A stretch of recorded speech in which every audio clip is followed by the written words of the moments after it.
mungkin kondisi situasi termasuk gunung, tebing, apabila curah hujan terlalu tinggi, ini dapat mengakibatkan tanah longsor.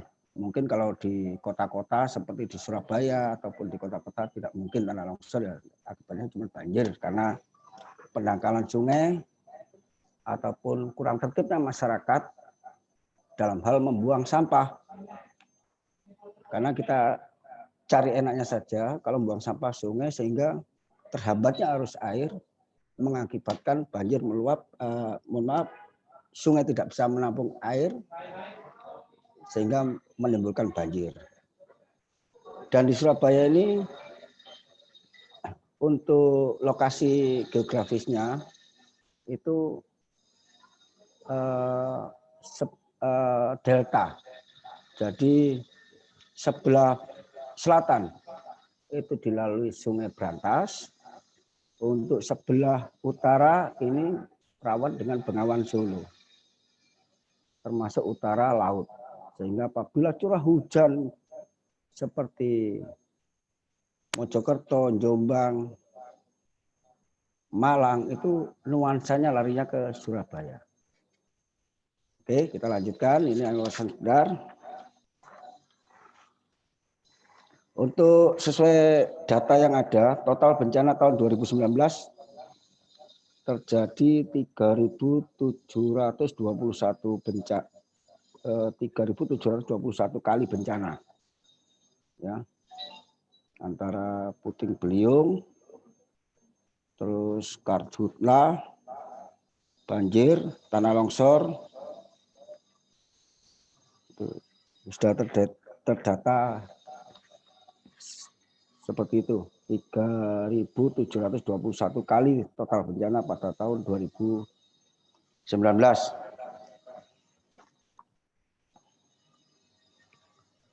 Untuk dasar hukum sudah saya jelaskan dari tadi, ya, termasuk Undang-Undang Nomor 24 Tahun 2007 tentang penanggulangan bencana mendivisikan bencana adalah peristiwa atau rangkaian peristiwa yang mengancam, sekali lagi yang mengancam dan mengganggu penghidupan masyarakat yang disebabkan baik oleh faktor alam dan atau faktor non alam maupun faktor manusia, sehingga mengakibatkan timbulnya korban jiwa manusia, kerusakan lingkungan, kerugian harta benda dan dampak psikologi. Perlu saya jelaskan di sini, saya jelaskan satu persatu yang ditimbulkan oleh manusia. Karena mungkin dari awal tadi saya sudah menjelaskan yang ditimbulkan oleh alam karena cuaca, situasi kondisi geografis, yang ditimbulkan manusia. Sebenarnya alam ini apabila tidak dirusak, mungkin alam ini akan berjalan sesuai dengan sesuai dengan mestinya. Jadi banyaknya penebangan liar, terus fasilitas-fasilitas yang semestinya untuk penghijauan itu didirikan oleh bangunan-bangunan sehingga resapan air pada saat hujan ini akan terganggu. Ya. Dampak psikologinya apa?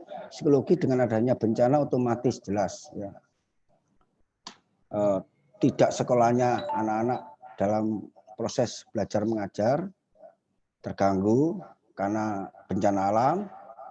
Terus yang kedua karena orang bekerja sehingga psikologis, karena manusia ini makhluk hidup.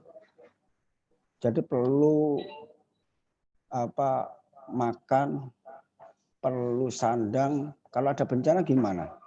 Kan nggak bisa untuk melaksanakan ini, sehingga psikologis daripada manusia itu akan terganggu terkait adanya bencana tersebut. Terus kemudian definisi tersebut menyebutkan bahwa bencana sebabnya faktor alam manusia, Undang-Undang Nomor 24 Tahun 2000 tersebut, ya. Ini oke. Terus ini akan saya jelaskan satu persatu, ya, terkait penggolongan bencana, ya, bencana alam, bencana non alam dan bencana sosial. Jadi kita definisikan satu persatu. Ya, bencana alam. Jadi kita ulang-ulangi supaya nanti adik-adik yang mendengar acara virtual ini bisa melekat. Karena sesuai pengalaman membaca, melakukan itu lebih melekat di otak, lebih kental apabila kita hanya melihat, apalagi mendengar. Itu akan lebih melekat di otak kita. Ya, jadi saya ulang-ulang supaya untuk cepat memahami apa yang saya sampaikan. Jadi bencana alam yaitu bencana yang diakibatkan oleh peristiwa atau serangkaian peristiwa yang disebabkan oleh alam. Antara lain berupa gempa bumi, tsunami, gunung meletus, banjir, kekeringan. Kekeringan itu otomatis ya. Kalau hutan bisa yang saya sampaikan tadi, kebakaran hutan, angin topan, yang saat ini lagi ngetren-ngetrennya La Nina, ya. Angin topan yang dari lautan Pasifik ya. Terus tanah longsor ini mudah-mudahan musim penghujan ini tidak terjadi di wilayah kita. Mengingat kalau curah hujan tinggi, tanah longsor pasti. Ya, mudah-mudahan tidak terjadi. Terus bencana non alam diakibatkan peristiwa atau rangkaian peristiwa non alam yang antara lain berupa gagal teknologi, gagal modernisasi, epidemi dan wabah penyakit. Nah, ya saat inilah ini yang kita alami saat ini. Mungkin seluruh dunia kita alami. Kita contohkan aja gagal teknologi mungkin dulu mungkin ada adik pernah melihat TV ataupun dari sosial media terkait mungkin bocornya instalasi nuklir. Itu juga bisa menimbulkan bencana ya. Terus saat ini juga karena suatu penyakit COVID-19 juga menjadi bencana pandemi ya. Termasuk wabah penyakit ya. Terus kemudian bencana sosial. Bencana sosial bisa disimpulkan yaitu bencana yang diakibatkan oleh peristiwa atau serangkaian peristiwa yang diakibatkan oleh manusia, meliputi konflik sosial antar kelompok dan antar komunitas masyarakat dan teror. Nah, ini saat ini lagi gencar-gencarnya untuk memberantas hal tersebut. Mungkin adik-adik sudah bisa melihat dari medsos katanya konflik antar kelompok, mungkin bisa dari antar agama, antar suku, sara ya istilahnya.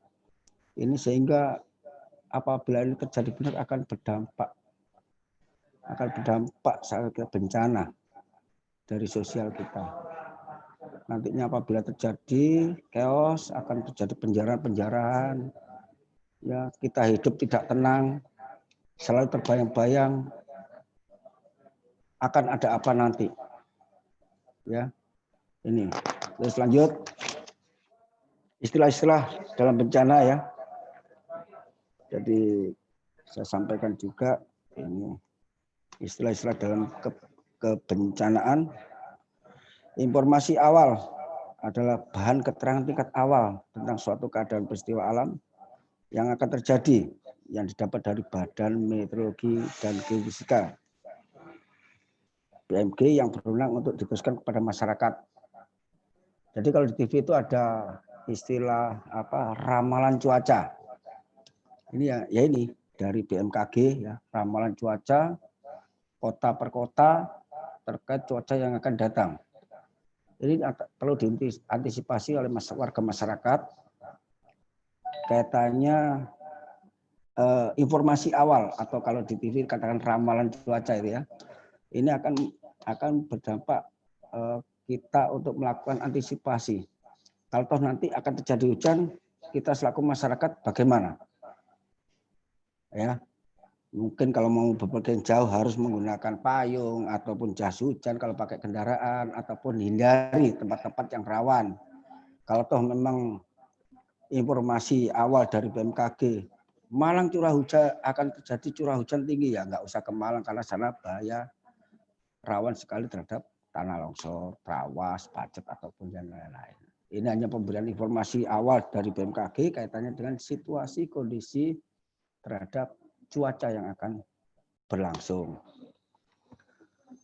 Bantuan pertolongan adalah suatu kegiatan Polri dalam rangka memberikan pertolongan terhadap korban bencana alam ataupun korban massal akibat kecelakaan. Jadi Polri perlu saya sampaikan, Polri kita punya satu unit SAR. Kalau di Polri namanya PAMAT, Pengamanan dan Penyelamatan. Jadi setiap kegiatan bencana kaitannya dengan alam maupun sosial, kecelakaan yang mengakibatkan korban jiwa banyak, kita pasti akan datang, termasuk kebakaran. Ya. Jadi kita akan siap 24 jam terkait memberikan pertolongan terhadap korban apabila ada korban, ya. Baik korban bencana alam maupun korban daripada bencana-bencana yang lain. Ya. Terus kemudian SAR terbatas ada suatu kegiatan bantuan dan penyelamatan yang dilakukan oleh petugas Samapta Polri yang bekerjasama dengan unsur bantuan pertolongan dari unsur bantuan lain dalam tugas pertolongan dan penyelamatan korban akibat bencana alam atau kecelakaan.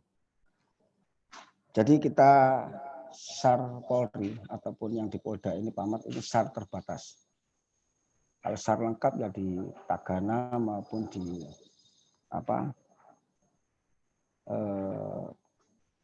dari Pemda, ya Basarnas, ini yang lengkap. Jadi udara ada, laut ada, darat ada. Ya. Kalau kita akan terbagi-bagi, kalau SAR kita SAR terbatas dari Polda, ya. Kalau untuk di laut, air itu pol air. Ini untuk khusus air. Kalau SAR darat kita dari Polda, ya. Ini jadi setiap ada kegiatan-kegiatan bencana alam kita pasti koordinasi. Sesuai tugas pokok fungsi kita masing-masing. Di situ akan ada tergabung dari medis, Basarnas, Tagana, dan ormas lain yang mempunyai kepentingan terkait dengan bencana. Bisa menggunakan Linmas, Satpol PP, ataupun ormas-ormas tertentu yang terkait dengan untuk penanganan bencana. Terus yang kedua, selanjutnya penyelamatan atau rescue. Ada suatu kegiatan pertolongan terhadap korban dengan tujuan meringankan beban korban untuk mendapatkan pertolongan yang memadai dalam waktu singkat. Proses utama dalam hal penyelamatan adalah menyelamatkan jiwa. Ini yang utama. Ya. Materi itu kedua. Yang utama apabila ada korban yang masih hidup, itu utama kita harus pertolongan. Kita utamakan menolong jiwa. Ini yang pertama. Yang kedua baru harta benda. Ya. Karena namanya bencana alam itu tidak bisa kita hindari, tapi yang bisa kita lakukan yaitu menyelamatkan jiwa masyarakat, menyelamatkan keselamatan masyarakat, itu yang penting. Jangan sampai terjadi korban meninggal. Ini yang paling penting. Ya. Terus kemudian yang kedua, harta benda, jangan sampai terjadi pemberian keamanan ketertiban merasa terganggu akibat bencana itu sendiri. Kita akan turunkan baik dari unsur terkait dari Intel, Reskrim maupun yang lain terkait apabila ada bencana. Karena setiap bencana pasti ada kejahatan. Pasti. Ya. Nah, ini kita antisipasi hal tersebut. Terus kemudian evakuasi. Ada suatu kegiatan dukungan untuk mengirim penderita atau korban dari daerah bencana ke daerah aman. Ini kita kolaborasi dengan medis. Yang tadi saya sampaikan, apabila ada korban, yang paling utama kita menyelamatkan jiwa. Ya, kita koordinasi dengan medis, kita amankan, kita tolong, kita bawa ke tempat yang aman. Jangan sampai nanti korban itu malah bertambah banyak. Ya. Terus kemudian perlu kami jabarkan juga korban, definisi daripada korban. Ya. Untuk pegangan adik-adik, korban adalah orang yang menderita akibat terjadinya suatu peristiwa bencana. Jadi korban ini apabila ada bencana, minimal itu korban itu pasti ada. Yang pertama fasilitas. Kalau jiwa mungkin ya mudah-mudahan tidak ada ya. Tapi kalau fasilitas materi itu pasti kalau ada bencana. Ya. Terus kemudian korban massal adalah beberapa orang yang menderita akibat terjadi suatu peristiwa bencana atau kecelakaan. Namanya massal otomatis lebih daripada satu. Jadi korban baik kecelakaan, korban bencana, ini ya, ini bisa memungkinkan bisa korban satu, bisa lebih. Semaksimal mungkin kalau memang bisa ditolong, tidak menjadi banyak korban. Makanya dari petugas ini sesegera mungkin ya tanggap masalah daruratnya, tanggap daruratnya apabila ada peristiwa segera mungkin kita menyelamatkan jiwa. Jangan sampai nanti kalau sudah katakanlah korban sudah apa ya, mohon maaf sekarat sehingga bertambahnya korban karena lebih atau lemahnya atau lambatnya penanganan kita sehingga menambah korban-korban yang lain yang seharusnya bisa kita selamatkan, yang seharusnya kita bisa tolong, itu karena kita kelambatan kita akhirnya bertambahnya korban itu sendiri. Ya. Terus kecelakaan. Kecelakaan adalah suatu peristiwa yang terjadi baik disengaja ataupun mengakibatkan jatuhnya korban jiwa dan harta benda. Namanya kecelakaan bisa juga ya. Kebanyakan dari kecelakaan ini dari kendaraan. Namanya kecelakaan ini tidak ada yang sengaja, tapi ada yang sengaja ya. Karena pasalnya 509 ya. Karena kelalaiannya. Ya. Ini menyebabkan jatuhnya korban jiwa. Ini fokusnya kepada kecelakaan bermotor di jalan raya. Terus peristiwa alam adalah kejadian alam yang bukan merupakan kejadian pelanggaran pidana. Dapat berupa banjir, tanah longsor, gunung meletus, gelombang pasang, tsunami, angin topan, angin ribut, wabah, penyakit. Ya bisa dikatakan hal tersebut kata kalau menurut agama yaitu takdir. Siapa bisa mengira-ngira? Tapi minimal kita harus bisa berbuat supaya hal tersebut tidak terjadi. Contohnya, memang ini semua bukan pelanggaran pidana. Pelanggaran pidana pasti ada tersangkanya. Ya, kalau kebakaran siapa tersangkanya? Tidak mungkin karena api gitu, tidak mungkin. Banjir siapa tersangkanya? Nggak mungkin air ya. Makanya peristiwa alam ini tidak bisa. Maka didefinisikan itu bukan pelanggaran pidana. Banjir bisa diantisipasi dengan sebelum kejadian musim penghujan, dari masyarakat bisa bersih-bersih saluran-saluran air ataupun bersih-bersih selokan-selokan untuk apabila pada saat waktunya hujan sehingga drainase air ini bisa berjalan lancar. Ini bentuk-bentuk untuk menghindari bagaimana lingkungan kita tidak terjadi banjir. Ataupun kita tertib diri dengan membuang sampah pada tempatnya. Tidak sembarangan ya, membuang sampah ada katakanlah ada lubang lempar padahal itu saluran air. Terus tanah longsor. Tanah longsor ini bisa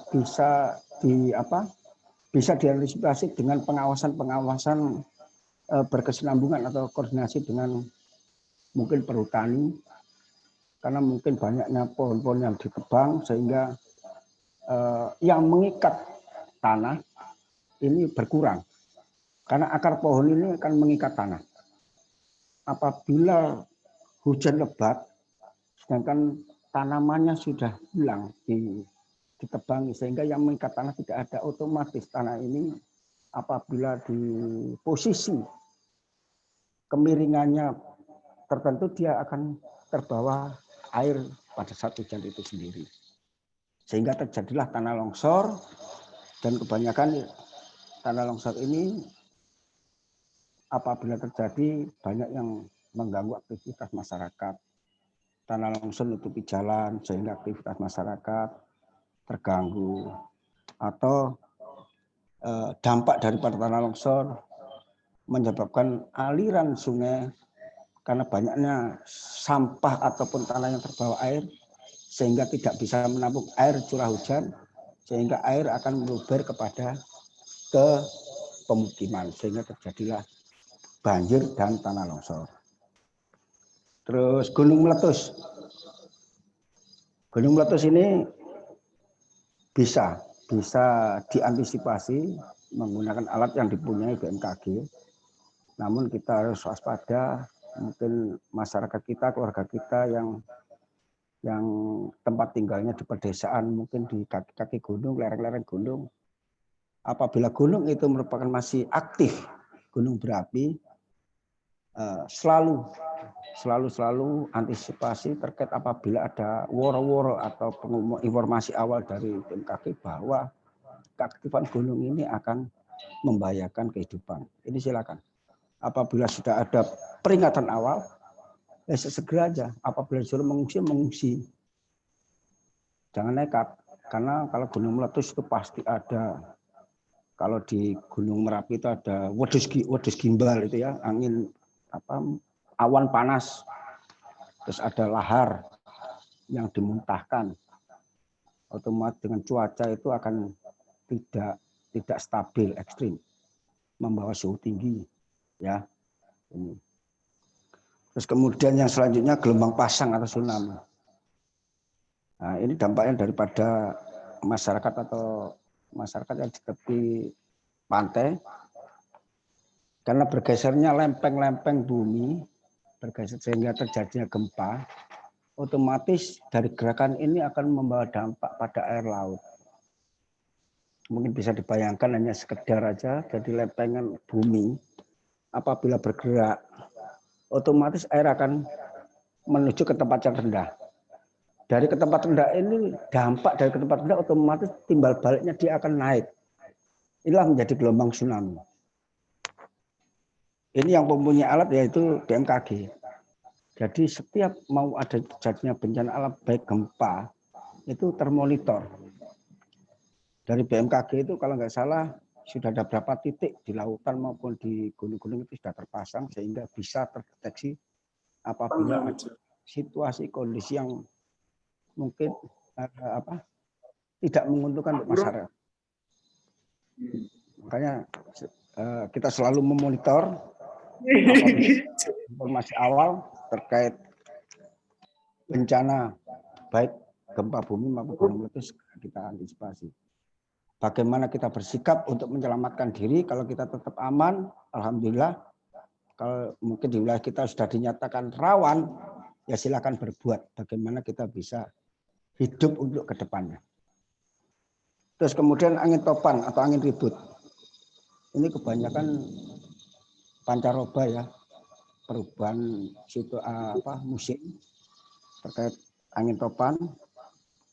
Ini biasanya sudah alat-alat dari BMKG akan juga memberikan informasi awal bahwa ada angin berkekuatan, berkecepatan berapa itu nanti akan dari BMKG untuk memberikan informasi kepada masyarakat untuk masyarakat selalu antisipasi. Terus yang terakhir wabah penyakit atau epidemi yang kita alami saat ini yaitu pandemi COVID-19. Mungkin sudah kita alami mulai bulan Maret hingga sekarang. Jadi sudah hampir 10 bulan mulai Maret. Ya. 9 bulan. Ini sudah dampaknya juga banyak, mungkin dari COVID-19 korbannya sudah banyak sekali. Mari kita yang masih bisa menikmati udara segar ini, kita selalu antisipasi apa yang saya sampaikan dari awal untuk menjaga 3M.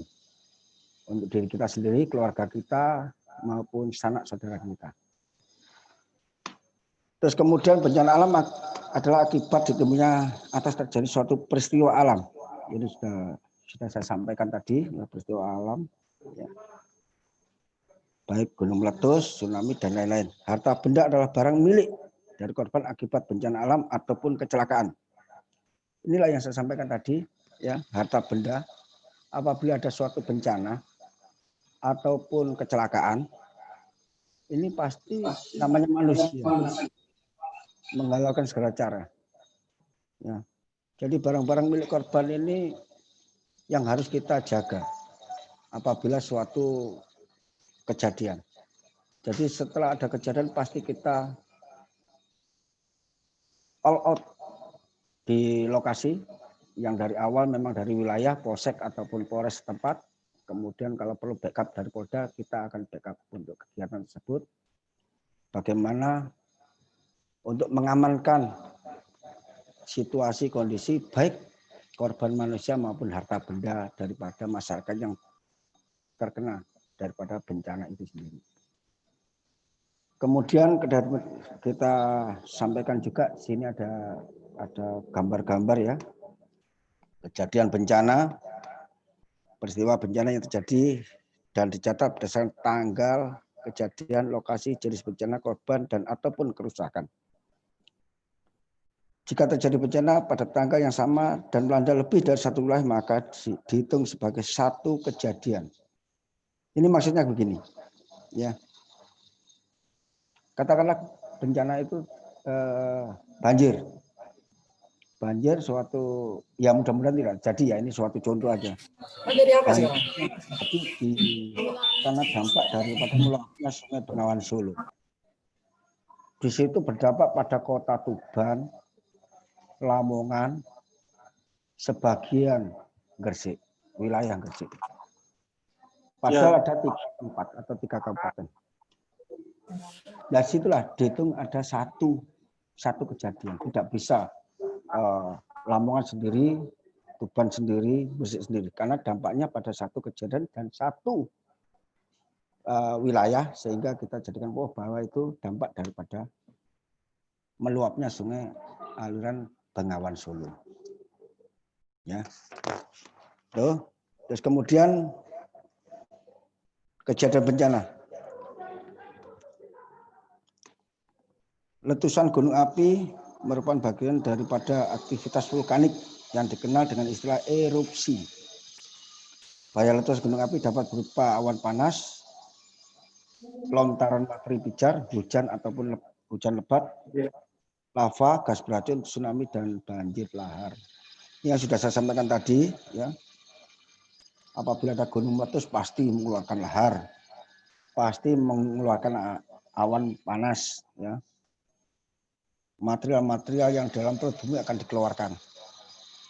Hujan abu, karena material dari bumi akan disemburkan ke atas. Sudah saya sampaikan tadi, ya. Terus kemudian gempa bumi.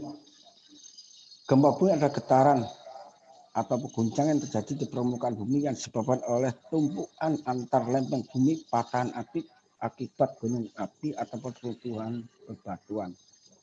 Ini yang saya sampaikan tadi, katanya ini juga apabila lempengan bumi ini terjadinya di dasar laut, baik ke dalam berapa ratus kilometer di bawah dasar laut, ini pasti akan berdampak pada permukaan bumi. Akibat gunung meletus juga terjadinya gempa.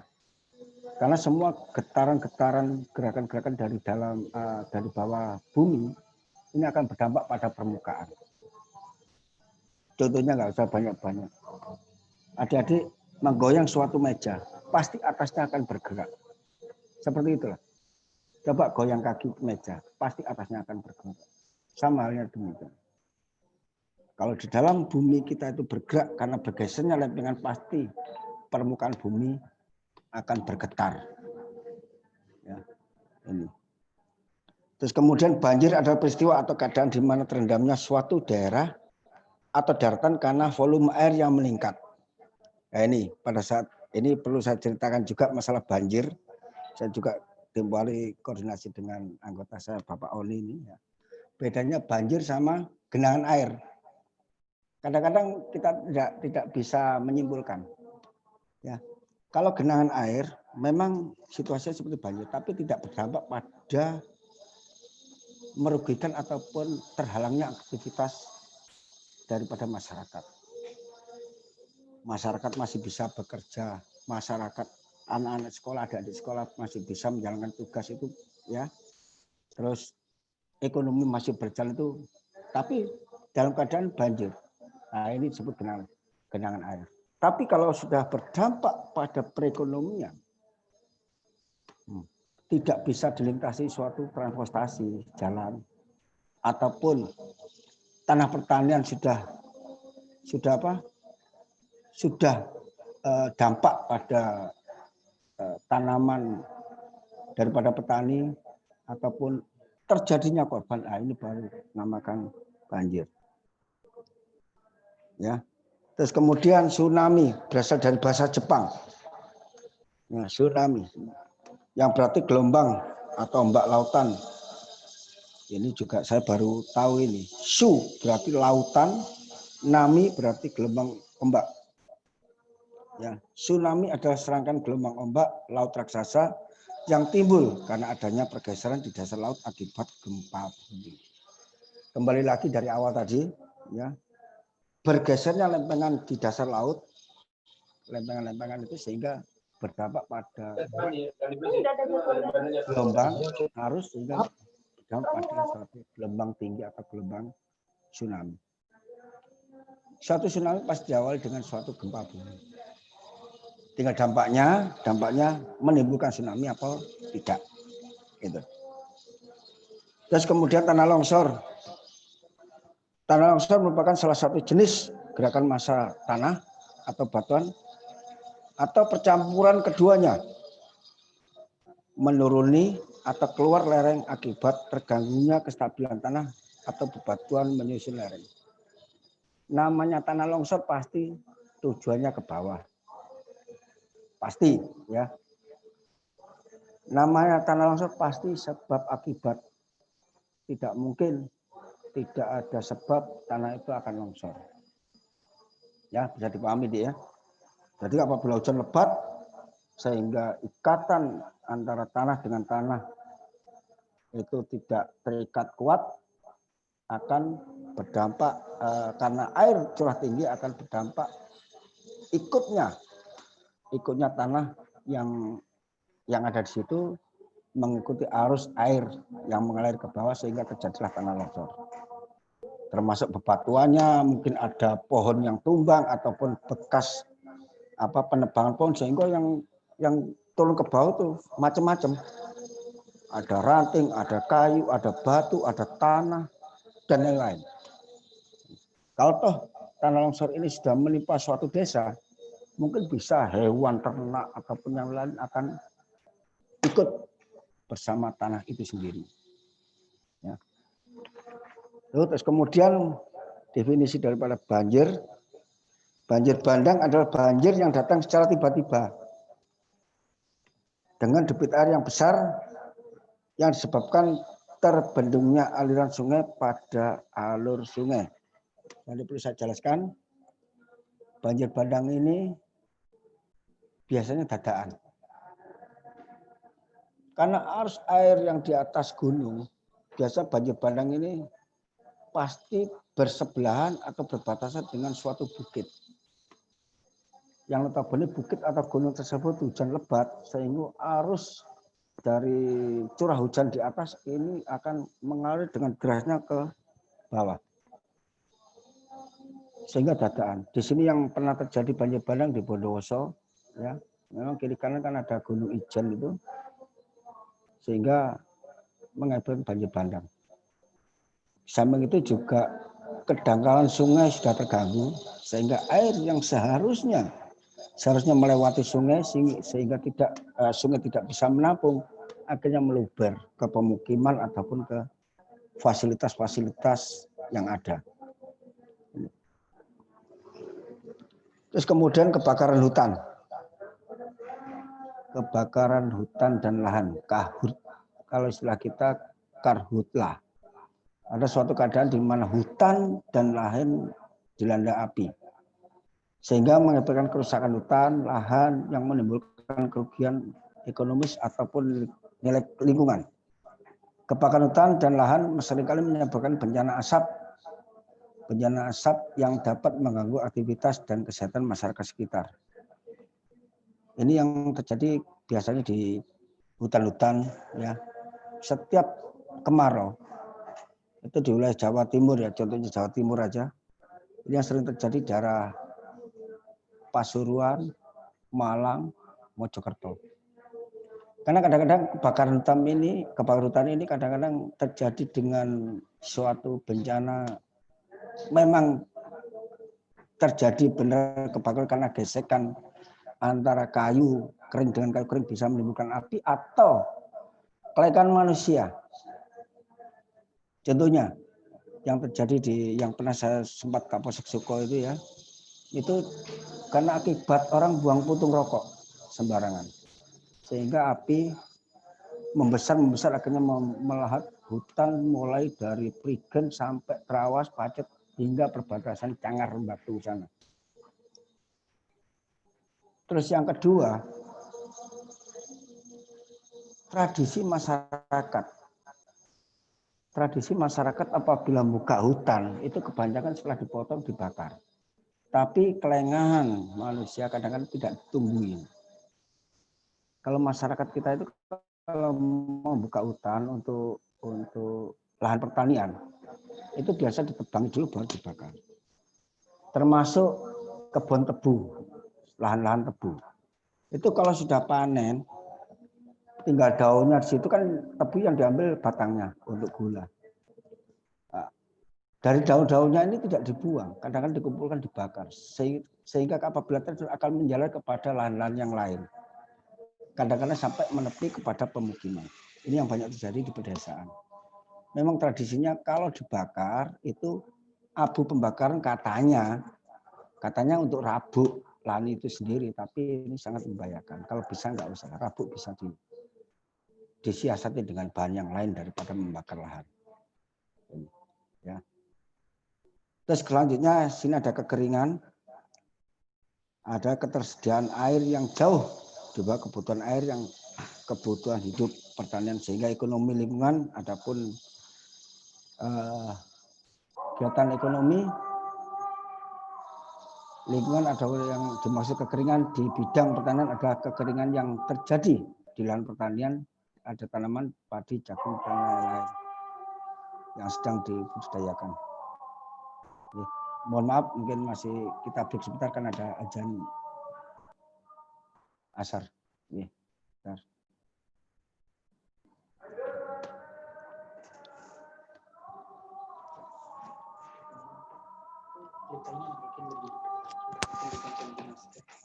Oh iya. Sampai jam berapa? Sampai jam berapa? 4:30. 4:30. Iya.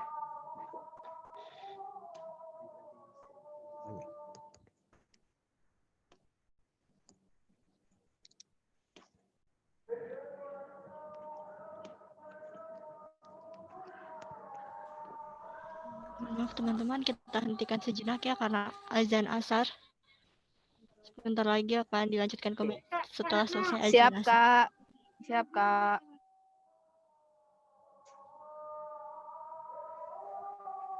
Siap, Kak.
Baik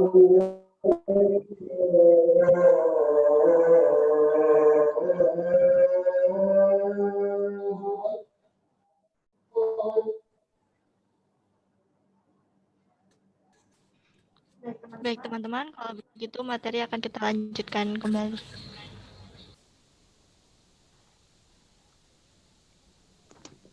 Dari tadi dari kekeringan ya.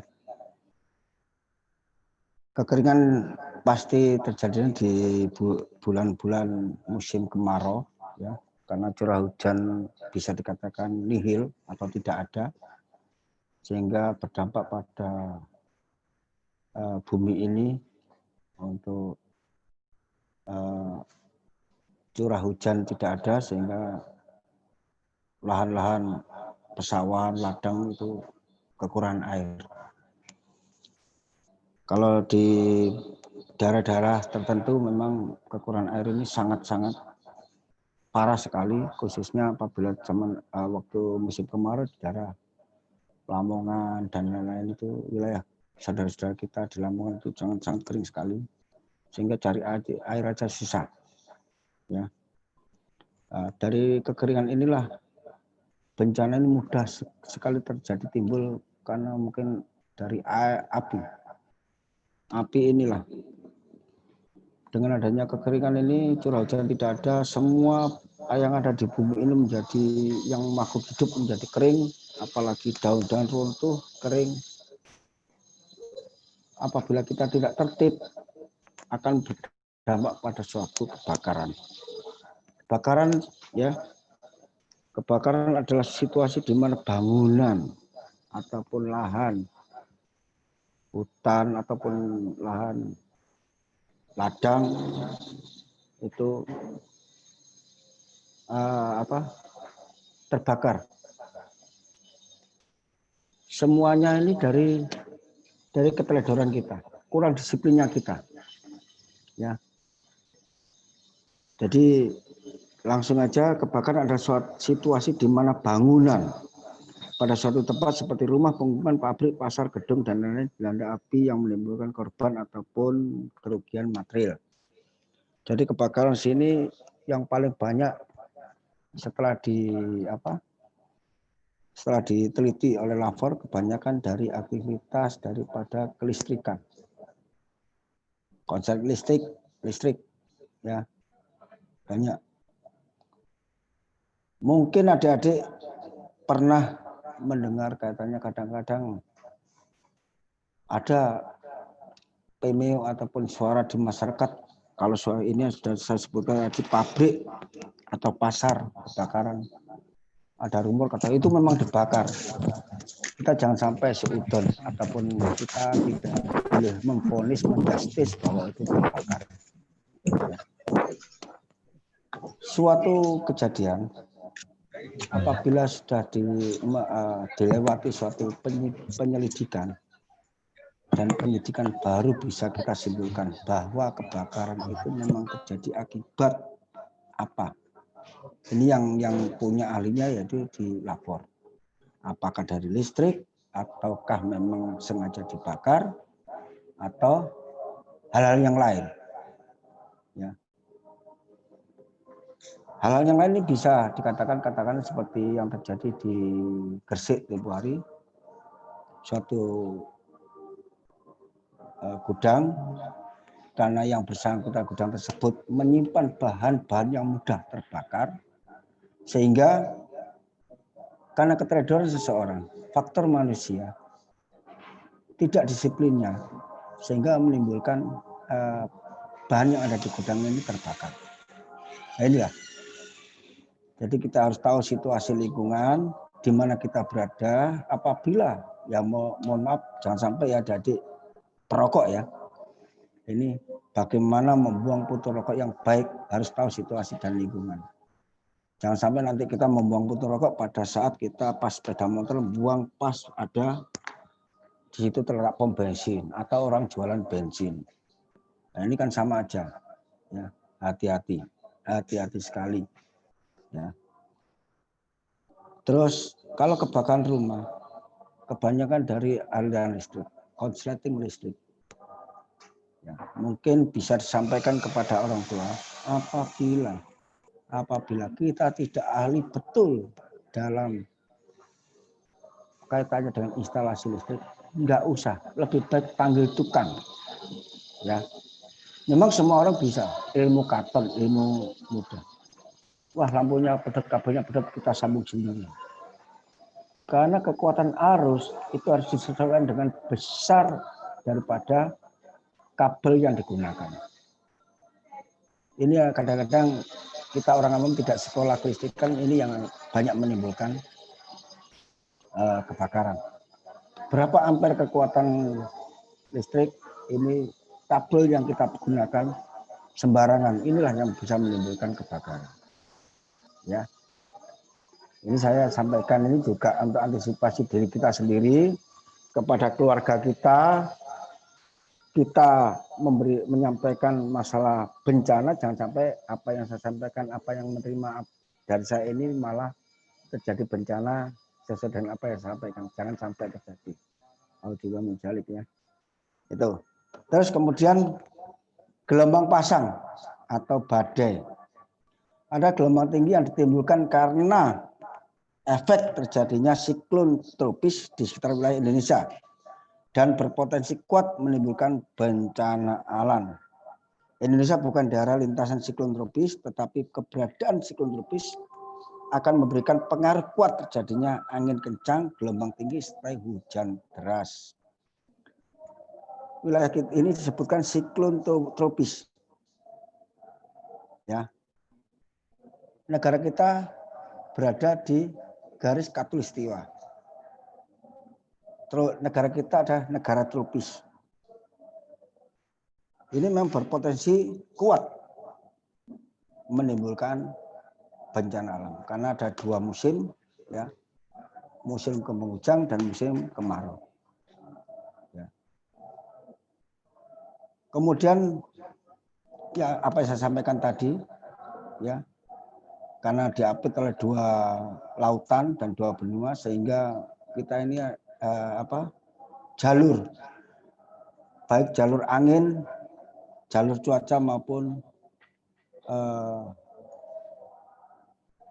bencana-bencana atau yang akan terjadi di negara kita. Kalau hujan, curah airnya terlalu tinggi. Kalau kemarau, kadang-kadang kemarau berkepanjangan. Ya. Terus kemudian di sini disebutkan kecelakaan transportasi ataupun kecelakaan moda transportasi terjadi darat, laut maupun udara. Ini namanya kecelakaan ya. Kecelakaan tidak ada yang disengaja sesuai apa yang saya sampaikan tadi. Jadi namanya kecelakaan nggak ada orang mau saya mengendarai kendaraan mudah-mudahan kecelakaan, nggak ada ya. Semuanya inginnya selamat sampai tujuan ya. Kecuali kalau memang sudah disengaja untuk lalai ataupun tidak tertib ya, mungkin ngantuk, kurang istirahat, mengendarai kendaraan, memaksakan kendaraan, inilah yang terjadi suatu kecelakaan.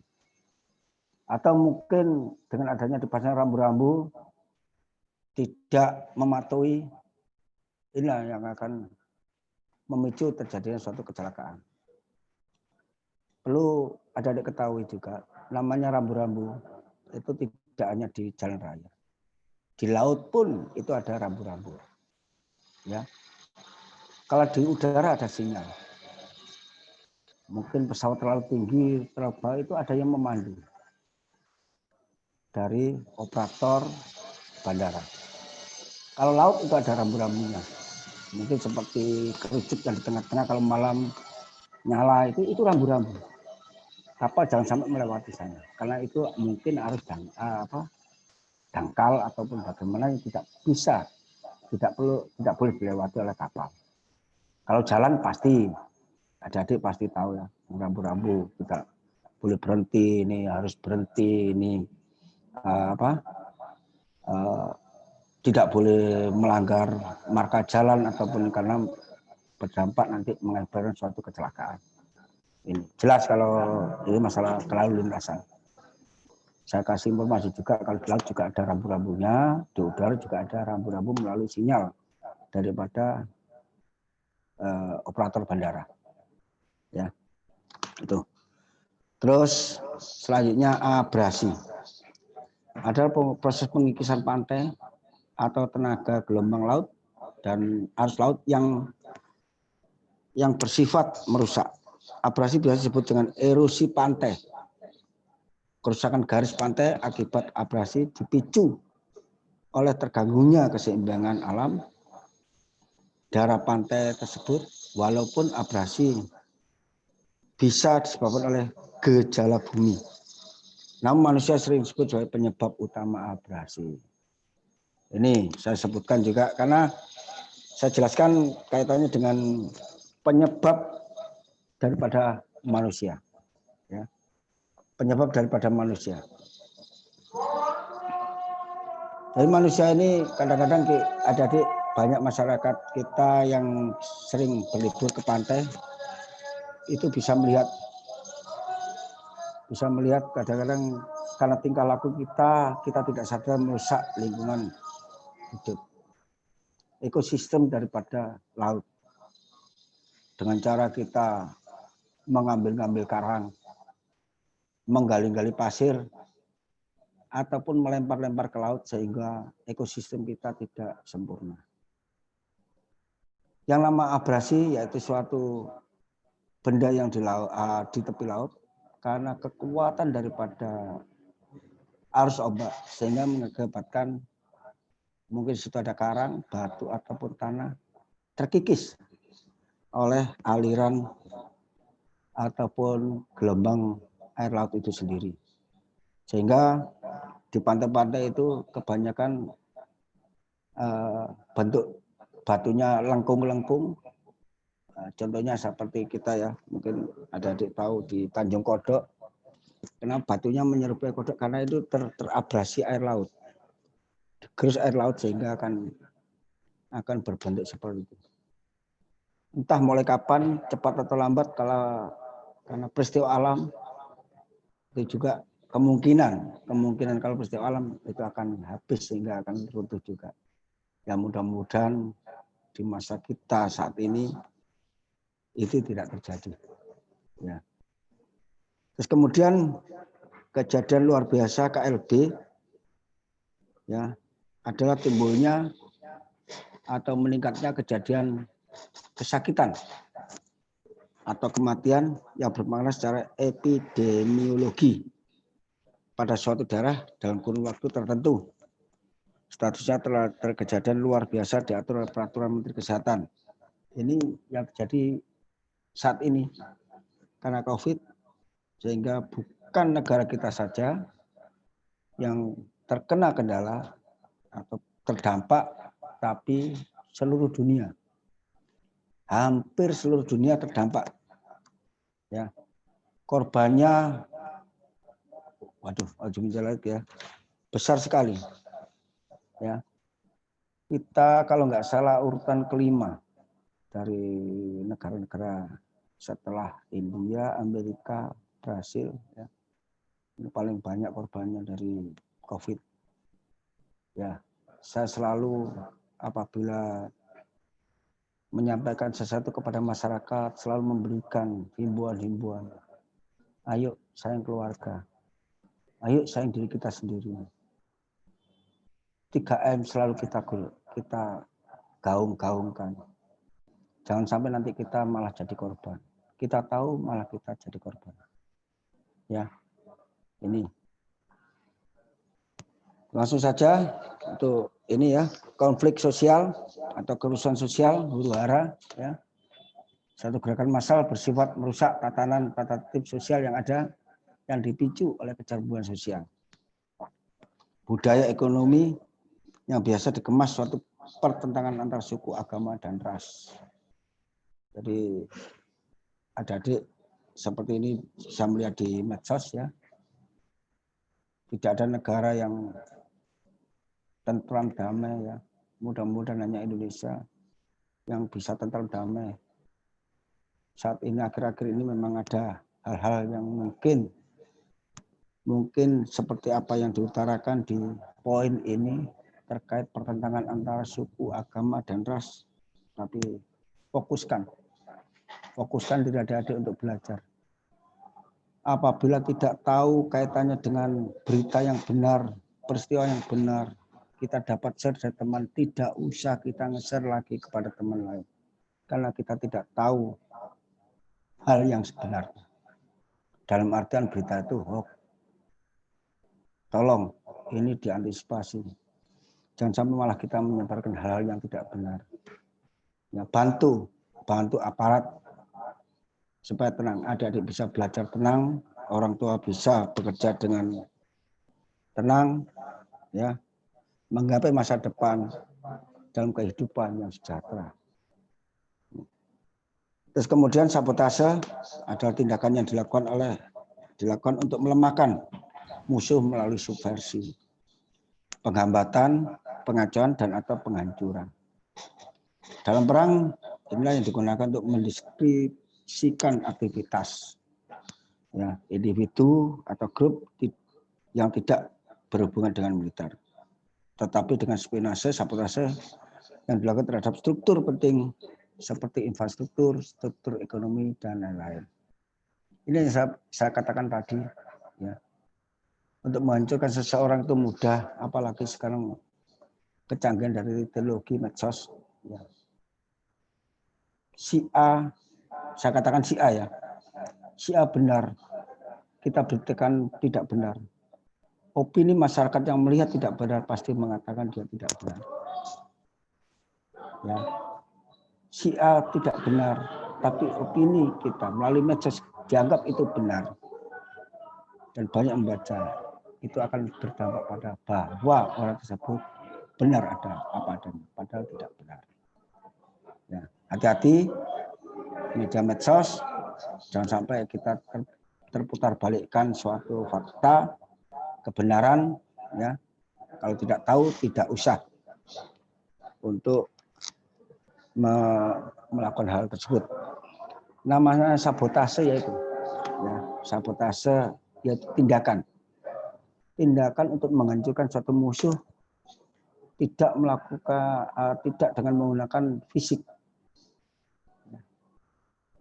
melalui penghasutan, mendiskreditkan, menjelek-jelekan dengan berbagai sarana yang ada. Bisa medsos, bisa surat, bisa balehu, bisa banner-banner, ataupun mungkin bisa stensil-stensil, tulisan-tulisan ditempel-tempelkan di kampung-kampung. Hanya untuk melemahkan musuh. Ya. Seakan-akan musuh yang bersangkutan itu ada salah semua. Ya inilah. Dan nanti akan ada hal-hal yang mungkin ada dialami. Jadi siapa berbuat apa dan perannya apa.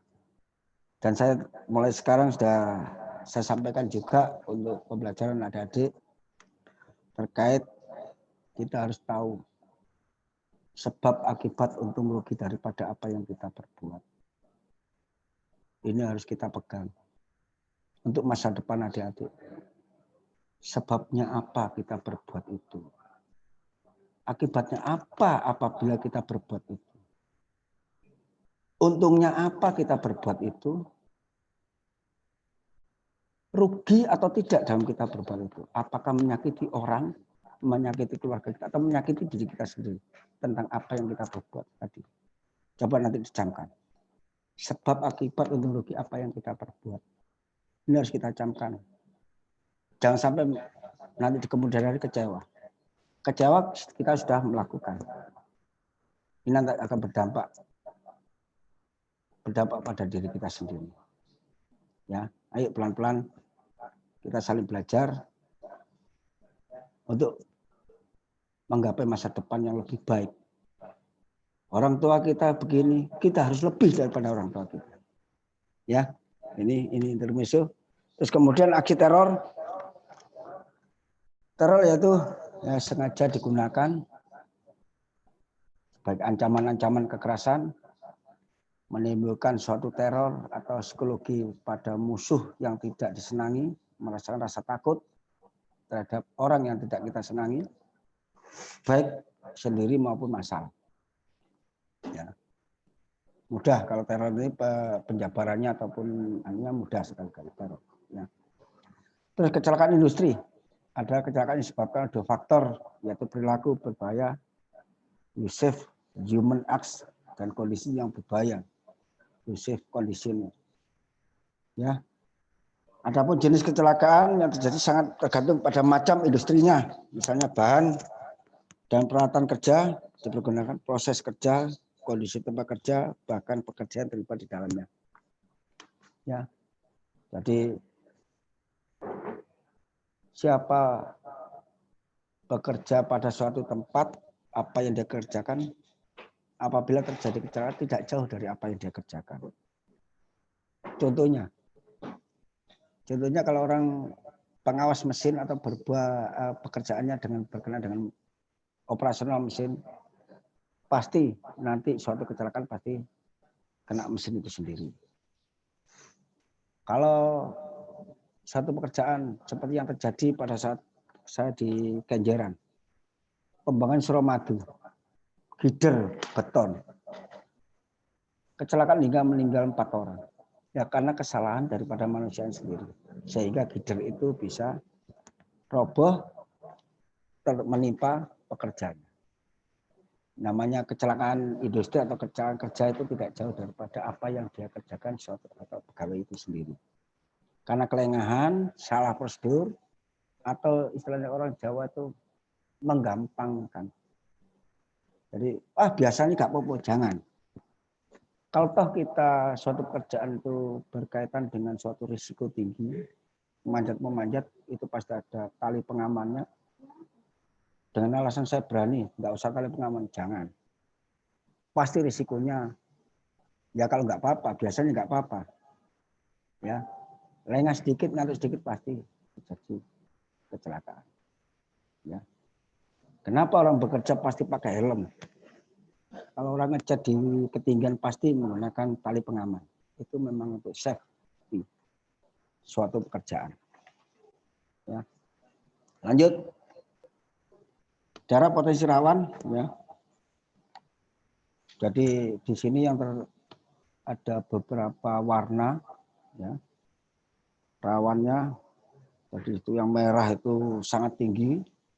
Kebetulan di Jawa ini ada yang warna hijau, tidak ada. Merah semua.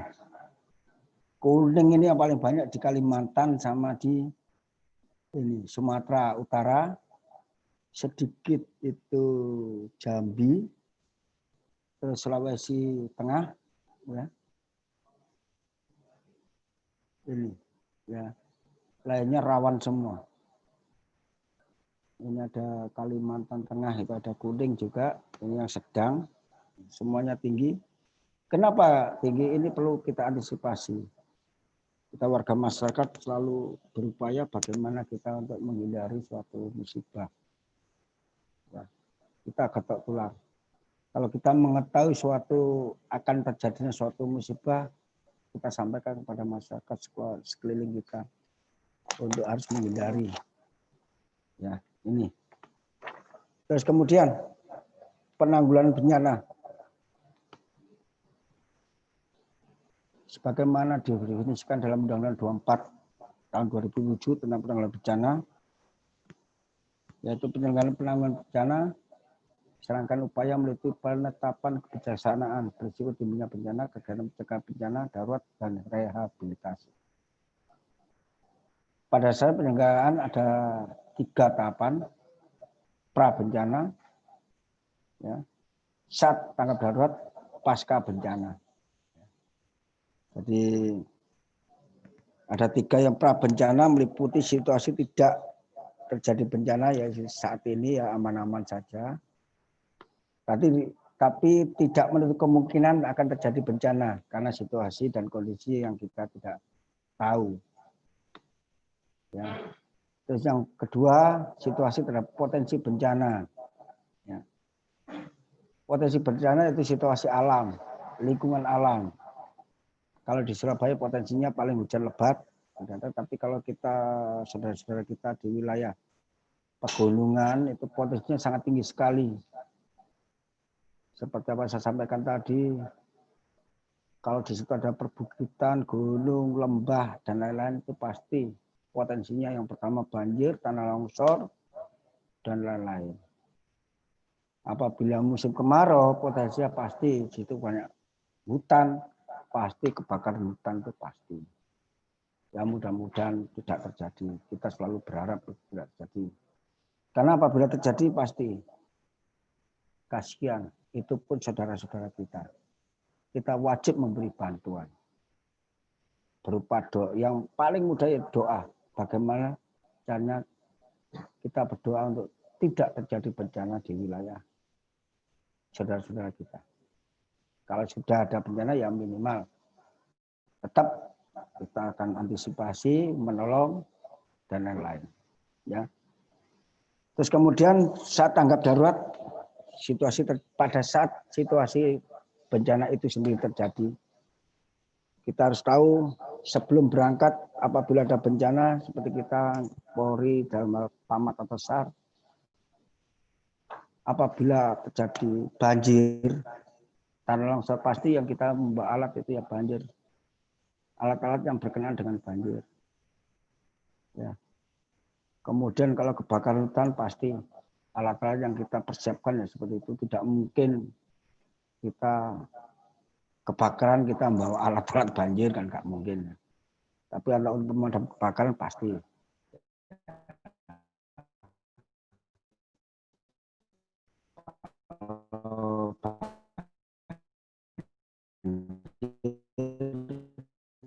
Itu suatu korban. Ini yang paling utama kita cari.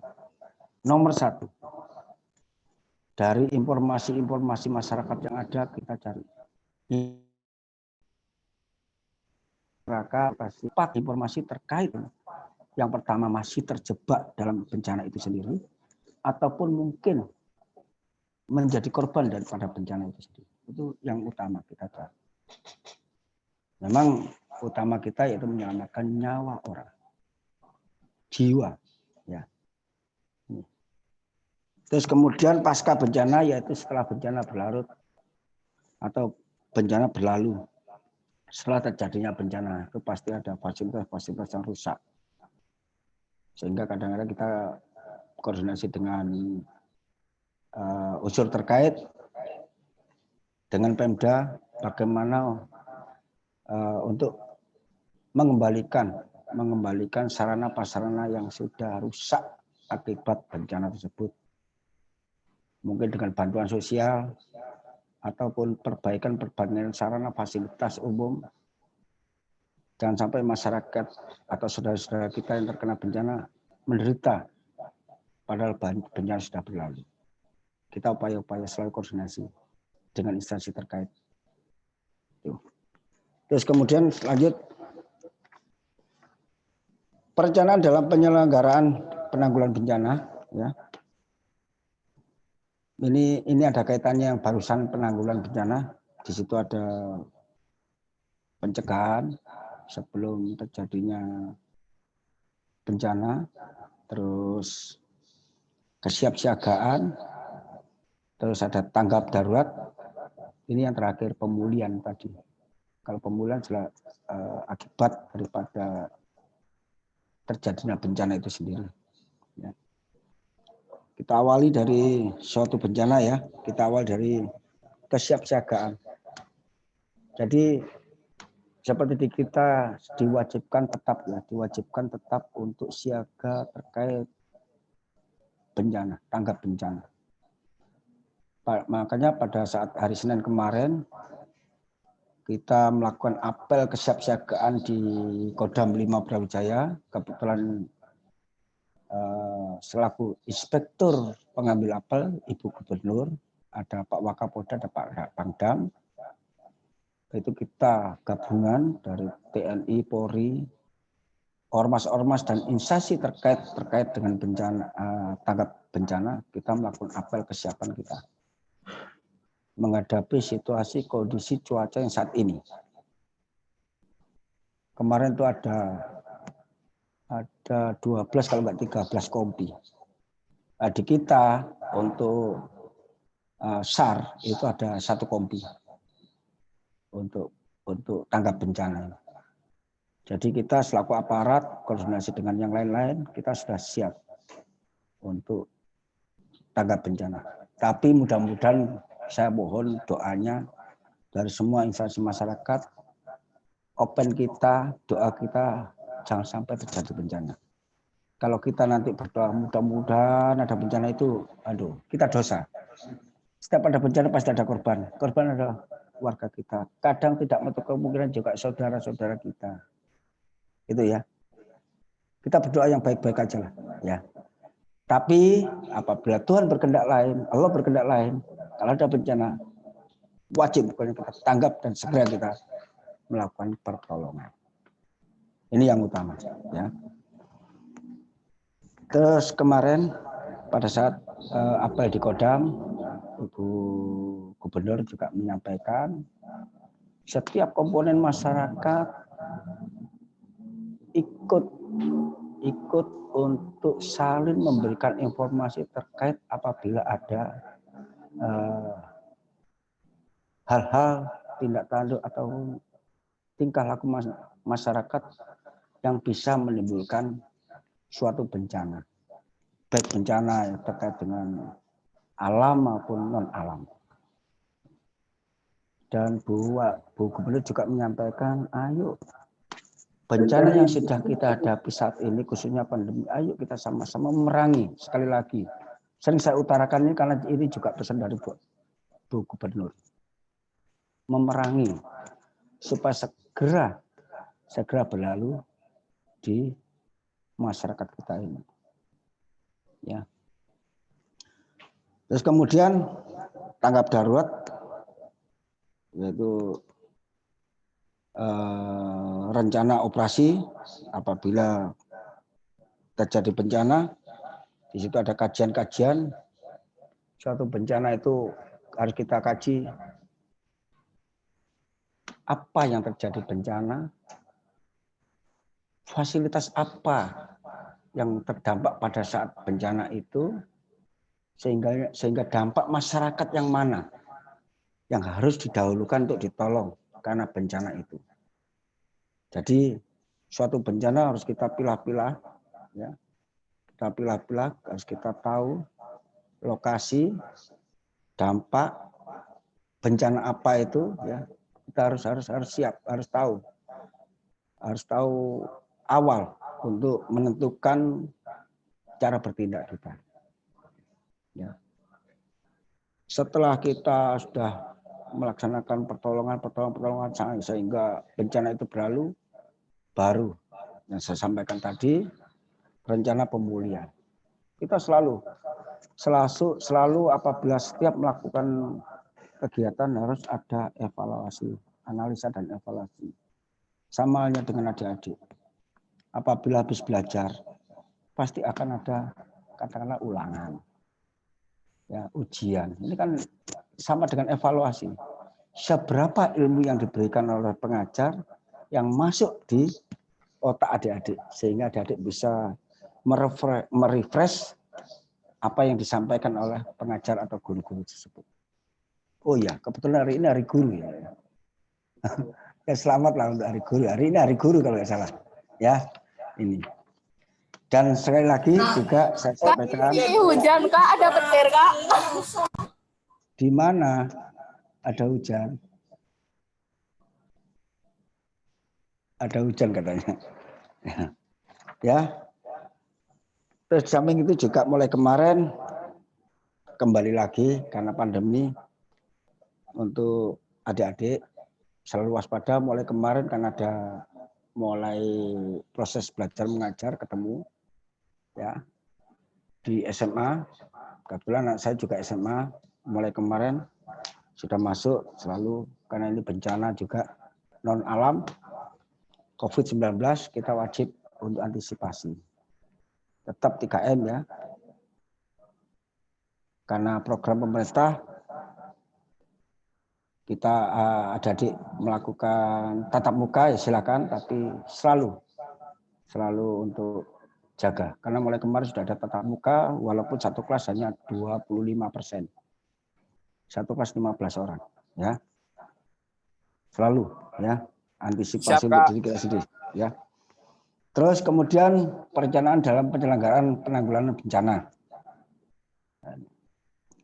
Segala sesuatu tanpa ada rencana atau perencanaan hasilnya tidak akan maksimal. Ya, ini yang dari awal. Ya, saya sampaikan pada pra bencana dalam situasi tidak terjadi bencana dilakukan rencana penanggulangan. Disaster Manager Plan. Secara umum menyeluruh yang meliputi seluruh tahapan bidang kerja. Ya. Jadi kita berbuat, kita punya rencana, jangan nunggu bencana itu. Ya, kita mempunyai perencanaan, kita berbuat latihan justru apabila tidak ada bencana. Dengan adanya rencana-rencana tersebut, perencanaan yang itu, ya, apabila terjadi kejadian benar, kita sudah terbiasa, kita sudah mahir. Ya, itu.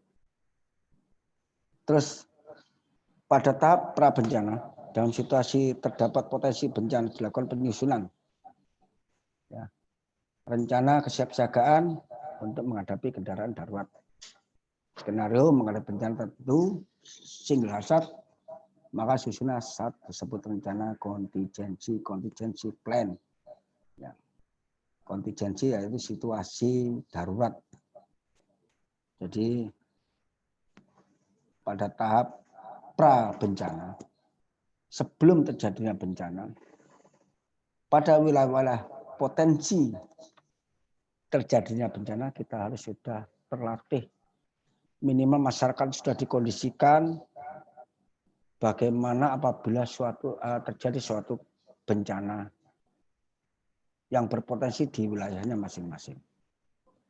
Kan nggak mungkin seperti di wilayah Malang ataupun yang lain kita ajari untuk potensi bencana banjir. Pastilah kalau di Malang tanah longsor. Ya, seperti itulah. Jadi dilihat situasi kondisi wilayahnya masing-masing. Ya. Pada saat tanggap bencana dilakukan rencana operasi plan yang merupakan operasional aktivasi dari rencana kedaruratan. Ya. Kontingensi yang telah disusun sebelumnya. Maksudnya gini, saat tanggap darurat dilakukan rencana operasi, jadi kalau suatu terjadi suatu bencana, katakanlah kita dapat informasi mungkin Mojokerto ada bencana, kita harus tahu bencana apa di sana, rencana kita apa, perencanaan kita, apa yang kita lakukan, sambil menginput data-data terkait apa yang sedang terjadi di sana. Bencana itu sudah berapa persen? Nah, sehingga kita ke sana itu katakanlah tinggal langsung berbuat apa itu jelas.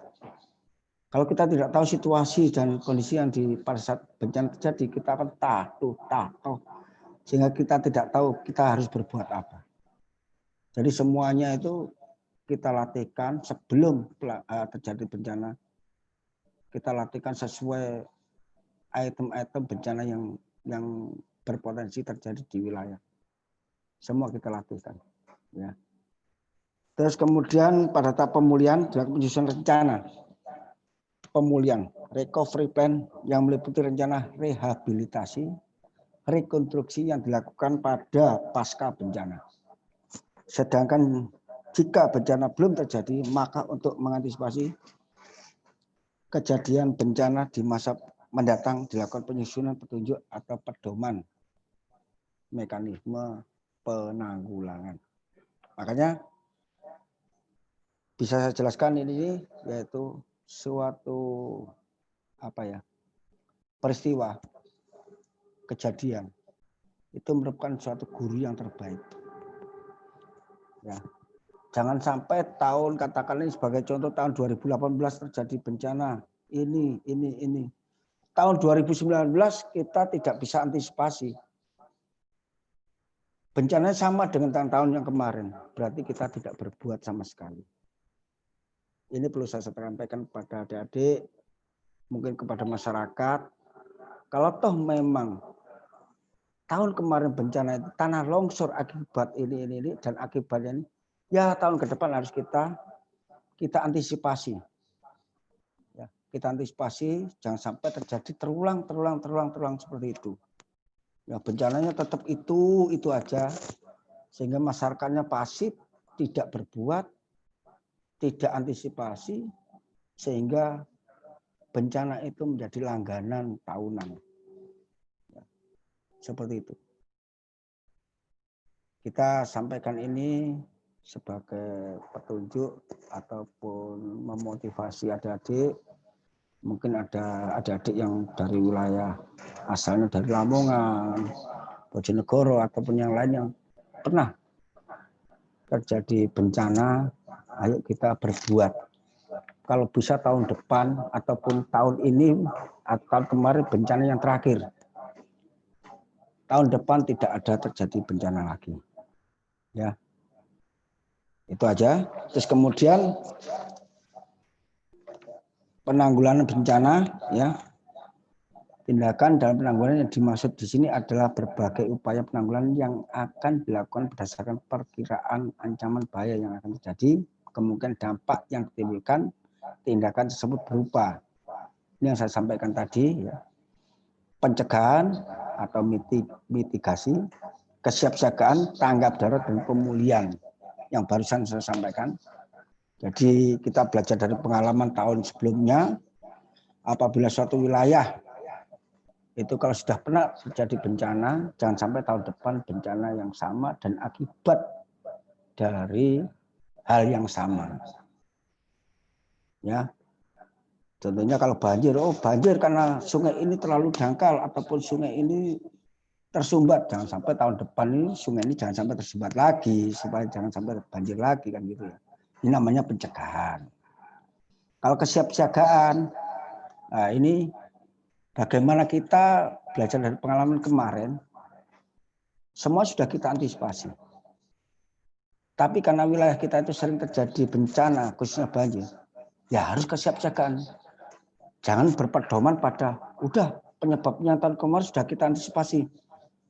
Ya, yang lain jangan sampai nanti terjadi sungai sudah dihaluskan, ternyata timbulnya dari yang lain seperti aliran-aliran yang lain, sehingga kita teledor, sehingga kita terjadi bencana lagi, walaupun tidak penyebabnya tidak dari penyebab tahun-tahun yang lalu. Inilah, ya. Terus tanggap darurat ini hampir sama dengan kesiapsiagaan. Tanggap darurat ini disesuaikan dengan situasi, kondisi maupun pengalaman yang sudah terjadi. Ketanggapan kita, darurat kita apabila sudah terjadi suatu bencana. Ya, itu. Terus terakhir nomor 4, tahap pemulihan pasca bencana. Jadi setiap bencana pasti ada selesainya. Jadi tidak mungkin kalau bencana berlarut-larut, bencana terus, tidak mungkin, ya. Pasti bencana itu akan berakhir. Ya, dengan berakhir suatu bencana pasti ada dampak daripada bencana itu sendiri. Mungkin dari kerusakan fasilitas maupun masyarakat, fasilitas masyarakat yang ada di situ. Yang dulunya bagus, bersih, tertib, ada taman dan segala macam, dengan adanya bencana akhirnya rusak, porak-poranda. Sehingga kita perlu pemulihan aktivitas. Ya. Itu terus kemudian tahap pra bencana. Ya, tindakan-tindakan yang dapat dilakukan antara lain. Ya, kita saling bahu-membahu. Kita koordinasi dengan instansi terkait yang diketahui dari pihak BMKG melalui berbagai media massa tentang suatu keadaan peristiwa alam yang akan terjadi kepada masyarakat. Yang saya sampaikan tadi, kita selalu berkoordinasi dengan BMKG, selalu untuk antisipasi situasi cuaca yang terjadi ke depan.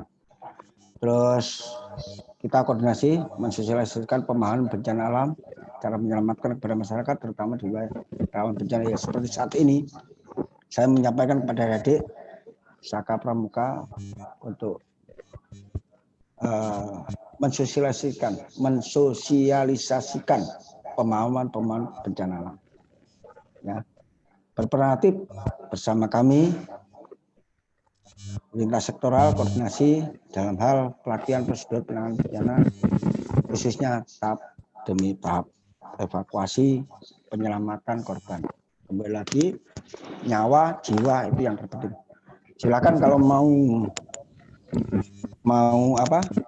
berlatih untuk khususnya penanganan pada korban, silakan. Tapi ini harus pelatihan di lapangan terkait menolong korban, mengevakuasi korban di tebing, di dalam sumur, ataupun di sungai, kita punya alatnya semua. Yuk kita kalau koordinasi yang baik, kalau mau pelatihan monggo silakan. Ya. Terus tahap pasca bencana, ya. Pasca bencana yaitu unit pembantuan pengamanan lokasi dan B-nya unit perbantuan pencarian dan pertolongan. Ini yang unit perbantuan pengamanan lokasi. Jadi setiap pasca bencana itu situasi kondisi pasti tidak kondusif. Mungkin banyak lokasi-lokasi pemukiman ditinggal sama penghuninya karena ada bencana. Sifat manusia yaitu pasti ingin menyelamatkan dirinya, jiwanya, tidak mau jadi korban sia-sia.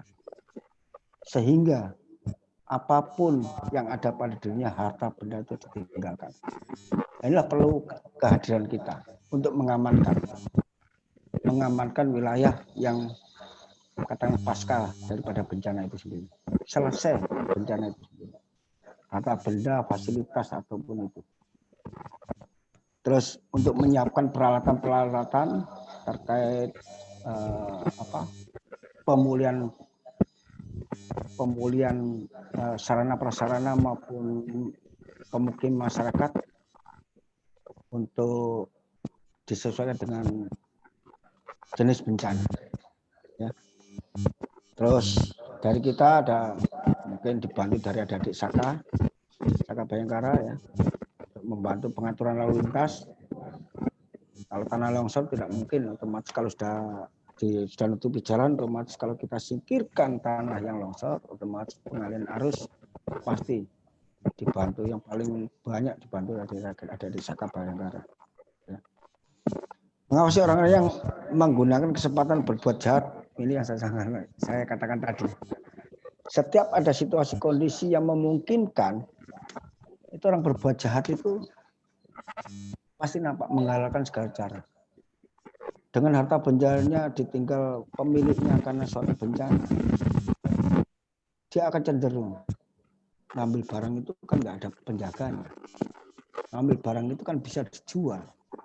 Pemiliknya akan meninggalkan, mengungsi semua. Hal-hal demikian yang perlu kita jaga, harus kita amankan. Ya, memang dalam hal ini masuk pasal 363 ya. Karena saat bencana dia melakukan pencurian, ini memang termasuk pencurian dengan pemberatan. Ya. Terus kemudian unit perbantuan pencarian dan pertolongan korban baru di sini. Apabila ada informasi dari masyarakat sekecil apapun, Pak, di sana ada korban, masyarakat yang hilang, masyarakat ada yang tertimbun, baru kita gunakan K9 kita. Kita pasti setiap tanggap bencana pada saat apa kemarin juga kita gelar bahwa kita punya anjing-anjing pelacak yang tugasnya khusus untuk mencari korban-korban bencana. Jadi kita anjing, kalau manusia tidak bisa, kalau sudah tertimbun tanah, mustahil manusia bisa mencari. Tapi kalau anjing itu bisa, dia mengendus cari. Nah disitulah dari petunjuk dari K9 itu itu baru kita bisa menentukan titik. Oh, bahwa di bawah situlah ada korban yang perlu kita gali, kita cari sehingga kita prosedurkan untuk pemakamannya kalau sudah korban. Ya, ini. Terus kemudian apabila menemukan yang masih hidup, segera mengevakuasi dan menyerahkan pada tim evakuasi. Apa yang saya sampaikan dari awal, jiwa adalah segala-galanya. Kita utamakan. Ya. Terus membantu pendataan untuk jumlah korban baik yang masih hidup maupun telah meninggal dunia, menyerahkannya pada instansi yang berwenang. Yang berwenang sini bisa kalau apabila meninggal kita sampaikan kepada dinas sosial karena dia juga korban. Kalau dia masih hidup ataupun masih bisa ditolong, kita serahkan kepada pihak dinas kesehatan untuk pertolongan untuk penyelamatan jiwa. Nah, ini yang keempat, ini yang sering saya sampaikan tadi, utamakan keselamatan jiwa. Utamakan keselamatan jiwa apabila terpaksa harus merusak barang benda lain yang menghalangi pelaksanaan tugas. Jadi seperti yang saya sampaikan tadi, jadi walaupun kebakaran itu dihalalkan, suatu gedung kebakaran dihalalkan untuk memecah kaca. Apabila hanya untuk menyelamatkan jiwa, untuk segera memadamkan api. Ya.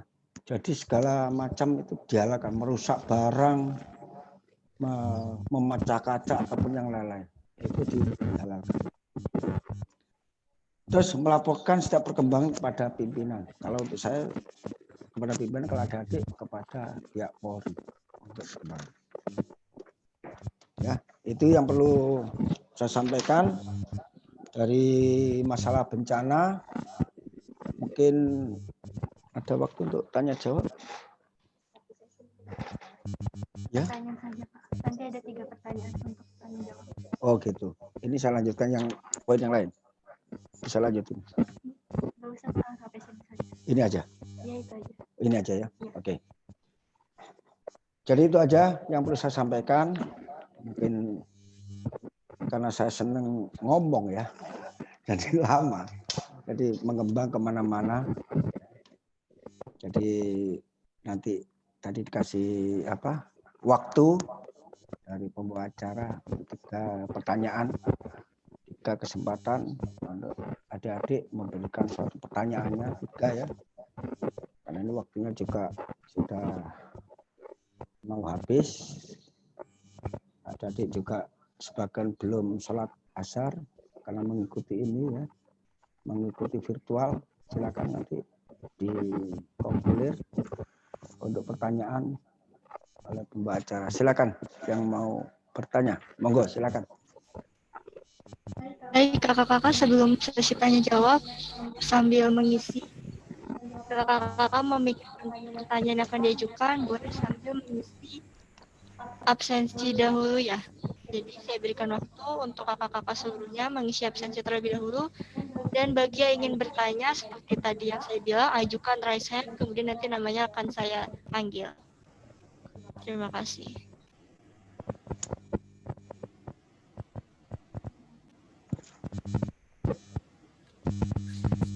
Ya, dipersilakan untuk kakak dengan username 03.13.7 dari Saka Bayang Darah. Silakan untuk mengajukan pertanyaannya.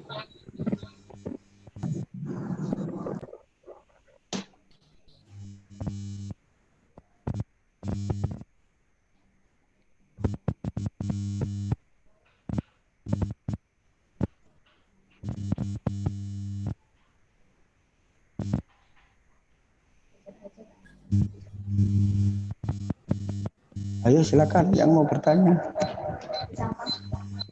Pada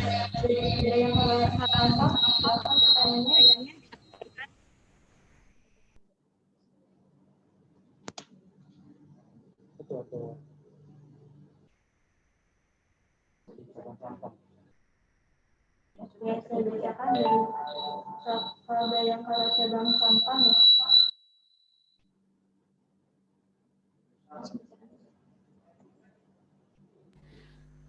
Oke, kakak Kakak dari dari Saka Saka Bayangkara Bayangkara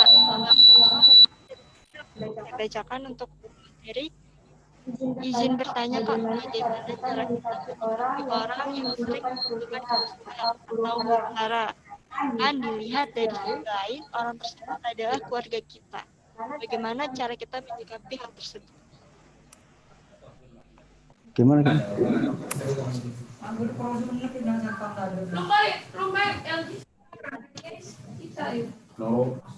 Mohon maaf Kak, suaranya kurang jelas.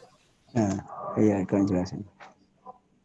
Pertanyaannya, izin bertanya Pak, bertanya Pak, bagaimana bagaimana cara cara kita kita menyikapi menyikapi orang yang orang sering yang sering menimbulkan menimbulkan kerusuhan kerusuhan atau huru atau hara? huru hara? Kan Dan dilihat dari sisi lain, orang orang tersebut adalah keluarga kita. lalu Lalu bagaimana cara bagaimana kita cara kita menyikapi hal menyikapi hal tersebut? tersebut? Silakan Silakan kepada kepada Pak Mas Jimmy Jimmy menjawab. jawab. Oke, langsung ya. Langsung ya. Oke, terima kasih. Ada pertanyaan. Bagaimana apabila ada oknum ya yang sering membuat kerusuhan, keonaran, padahal itu keluarga saya sendiri, keluarga kita sendiri. Bagaimana mensikapi? Gitu ya? Iya, betul ya. Oke. Jadi gini,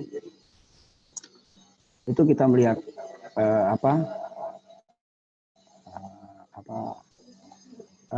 susunan dulu. Dia pernah, keluarga kita pernah apa? Ya, adik kah, kakak kah, atau paman kah, atau yang lainnya. Namun apabila dia ini sudah sangat-sangat merasakan lingkungan, sedikit-sedikit berbuah olah, sedikit-sedikit membuat kerusuhan di kampung ataupun silakan berkoordinasi dengan polsek ataupun babin setempat. Kalau di desa itu ada babin Kantipmas, ada babinsa. Silakan dilaporkan, dikoordinasikan. Ya, jangan didiamkan. Kalau didiamkan nanti akan berdampak pada korban atau meresahkan yang lain, sehingga namanya kesabaran masyarakat itu sudah memuncak, sehingga akan menjustis ataupun memvonis diri saudara adik ini tadi selaku pembuat keonaran akan dikeroyok ataupun dihakimi sendiri. Silakan dikoordinasikan dengan baik itu, atau langsung melapor ke polsek. Pak, saudara saya seperti ini. Mohon bantuannya untuk diberi penjelasan. Ya, kita banyak jalan. Ya.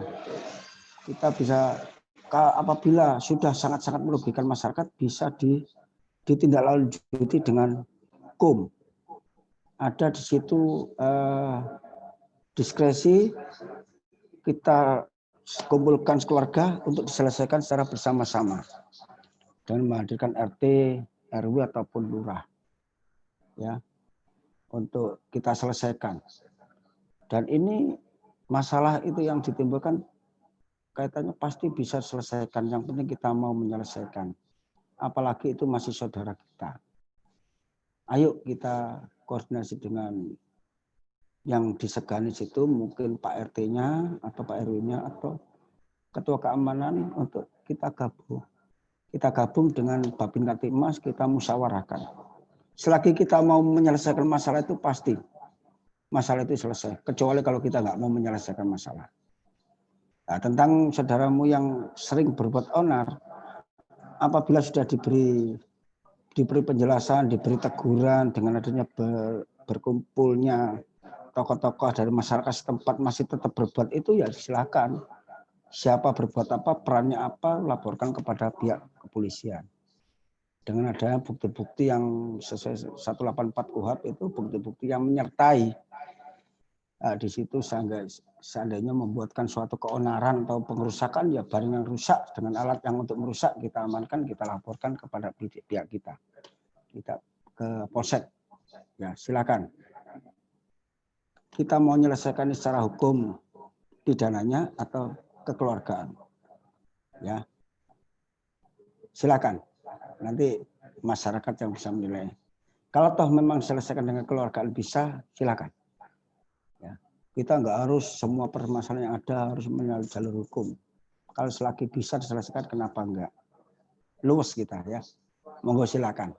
Semua terserah siapa berbuat apa, siapa yang dirugikan. Ya monggo silakan. Ya, itu silakan. Ya. Mungkin ada pertanyaan lain, mungkin jelas. Saya mau tanya. Kong sudah jelas dan Iya, siap sudah jelas, Kak. oke, terima kasih atas pertanyaan.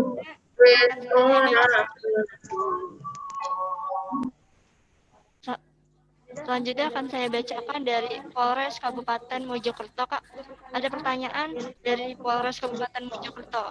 Bagaimana cara evakuasi korban bencana jika lokasi bencana tersebut terisolasi, Kak? Naikkan sedikit. Naikkan sedikit. Ya. Nggak bisa terbaca. Nah, ya.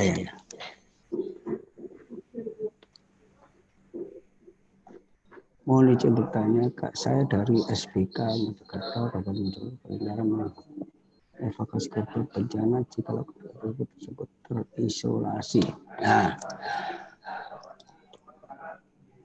bagaimana cara mengevakuasi korban bencana jika lokasi bencana tersebut terisolasi? Ya, oke, terima kasih dari SBK Polres Kabupaten Mojokerto. Ya, kebetulan saya juga mantan Kapolsek Suko Mojokerto. Ya, jadi sana yang pernah terjadi bencana itu banjir di daerah Bekucuk dan Tempuran. Ya, paham benar. Kebetulan saya Kapolseknya waktu itu baru tahun kemarin, 9 bulan yang lalu. Ya, jadi gini, bagaimana mengevakuasi korban bencana yang berada tersebut isolasi? Terisolasinya itu kenapa dulu? Ya, isolasinya kenapa dulu? Harus kita bisa memilah-milah. Isolasi karena banjir atau karena api atau karena apa? Ya. Sebagai contoh, kita melihat korban suatu bencana ada di tengah-tengah kebanjiran yang di tengah-tengah katakanlah lahan dengan situasi lingkungan seputaran itu dalam keadaan genangan air yang dalam. Sedangkan kita mau menolong, kita tidak punya keahlian untuk kalian di dalam air. Gimana caranya? Makanya kita perlunya koordinasi. Di situ ada ahlinya masing-masing. Ada ahli bencana banjir, ada ahli dari bencana kebakaran. Di situ ada ahli dalam longsor, tanah longsor ataupun yang lain-lain. Dan itu ada alatnya semua. Ya. Jadi adik harus berkoordinasi. Berkoordinasi dengan mungkin kalau di wilayah desa atau kampung, kebetulan Mojokerto ya, itu harus berkoordinasi dengan babinnya ataupun kadesnya. Itu pasti handphone itu ada online dengan babinnya. Segera kalau ada korban perlu evakuasi segera. Kalau toh memang berkenaan dengan jiwa, segera hubungi dinas kesehatan. Ya, di situ kan ada rumah sakit banyak ya. Ya, di situ ada Pojosari, ada rumah sakit, di Suko itu depannya itu ada rumah sakit, ada ya. Segera menghubungi siapa yang bisa menghubungkan kepada dinas kesehatan. Nah, dari dinas kesehatan nanti akan berkoordinasi mungkin dengan Polri atau dengan Tagana atau Basarnas untuk segera mengevakuasi tersebut.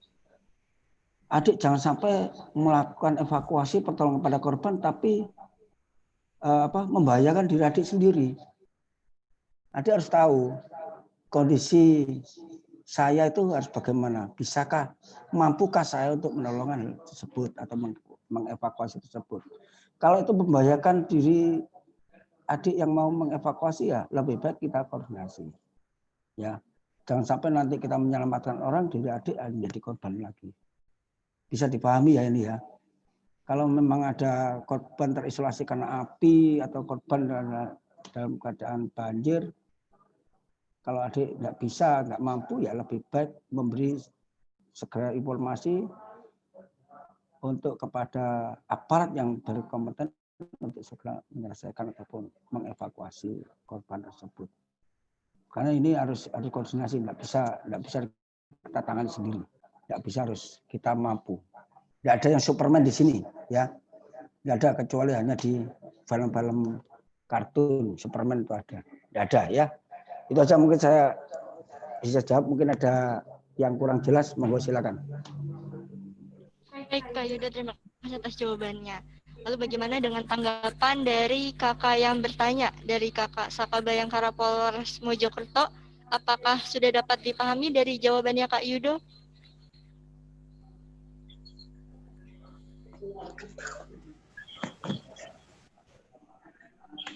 Kalau Kak dapat dipahami ya?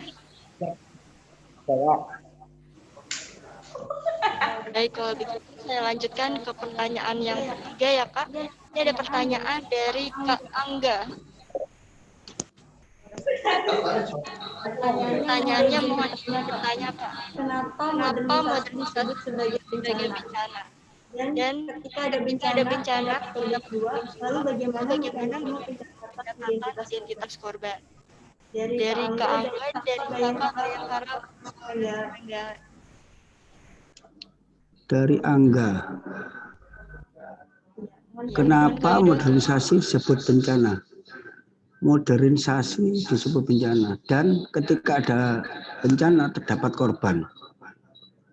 Ini coba dituliskan, dilengkapi. Ini.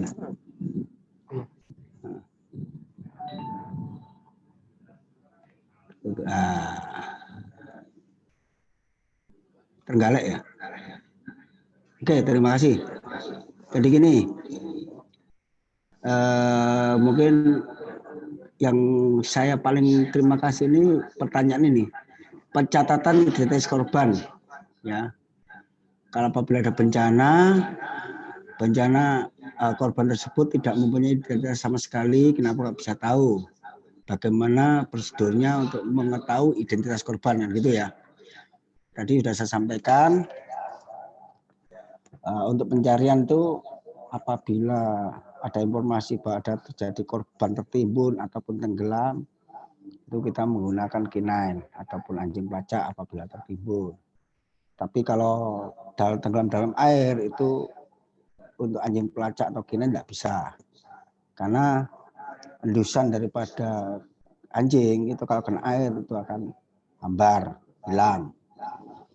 Terus terkait dengan identitas korban, ini kan program pemerintah terkait dengan EKTP itu ya. Semua masyarakat Indonesia satu pintu yang sudah mengurus EKTP dengan mencantumkan sidik jari dan pupil mata, walaupun tanpa identitas kami punya alat, namanya MEMBIS, ya. Jadi seperti kasus yang pembunuhan di Pasuruan ditemukan di mana, Gajah Mungkur, itu tanpa identitas sekali, tanpa identitas sama sekali. Dengan melihat sidik jari dengan alat kami yang kita punya dari DVI itu, sama klik mata dibuka, disinar pakai laser dengan kamera, dia akan mendata bahwa orang tersebut namanya ini, rumahnya ini, dan akan teridentifikasi keluarganya. Namanya jelas, alamatnya jelas, golongan darahnya apa, itu ya. Makanya dari warga masyarakat yang mungkin belum mendaftarkan diri di EKTP silakan. Karena ini juga mengakses pencatatan sipil kita. Bahwa kita selaku warga masyarakat Indonesia tercatat di pencatatan sipil di Indonesia. Ini cara kita untuk mencari data apabila terjadi bencana alam, ternyata korban tidak ada data identitas lain-lain. Ini yang untuk berikan kita. Terus ada pertanyaan lagi, Pak, bagaimana kalau kondisinya itu hancur? Ya, hancur. Matanya sudah tidak bisa terdeteksi oleh alat tersebut, jari-jarinya sudah hancur dengan alat tersebut, kita masih ada satu cara, yaitu dengan tes DNA. DNA ini akan menyebutkan ini dari keluarga mana, ya. Di situ akan ada hubungan dengan EKTP tersebut, akan mengarah ke sana, ya. Yang terakhir, di mana ditemukan mayat tersebut, katakan lokasi, kita panggil masyarakat setempat. Apakah ada identitas keluarganya yang menyertai pada jenazah tersebut? Mungkin yang pertama, bentuk wajah. Yang kedua, mungkin ada tanda-tanda khusus. Mungkin masyarakat sekarang kan ada yang ditato atau yang bagaimana, ya. Ini terus yang selanjutnya, tai lalat. Apakah ada yang menyertai? Walaupun sidik jari maupun pupil mata sudah hilang. Itu bisa ciri-ciri khusus, ya. Apakah ada tanda-tanda lain, contohnya seperti tompel ataupun seperti apa, pokok ciri khusus lah di badannya. Ini yang tahu pasti keluarganya. Atau mungkin yang menyertai pakaian yang menyertai dia, yang masih menempel di dia, itu ya keluarganya yang tahu. Ya kalau memang sidik jarinya atau pupil matanya sudah rusak, tidak bisa terbaca. Ini mungkin yang warga kampung. Mungkin warga ada tahu, oh ini bajunya yang pernah dipakai ini kaos yang atau celana yang pernah dipakai ini. Oh ini ada tai lalatnya di sini, ini Pak ini atau Bu ini, seperti itu. Caranya mengidentifikasi. Kalau itu semua sudah gugur atau tidak ada yang tahu, ya untuk di aturan di Undang-Undang Kesehatan itu ya. Apabila ada Mr. X itu pihak kamar mayat itu berhak menyimpan dalam lemari es di kamar mayat selama 18 hari.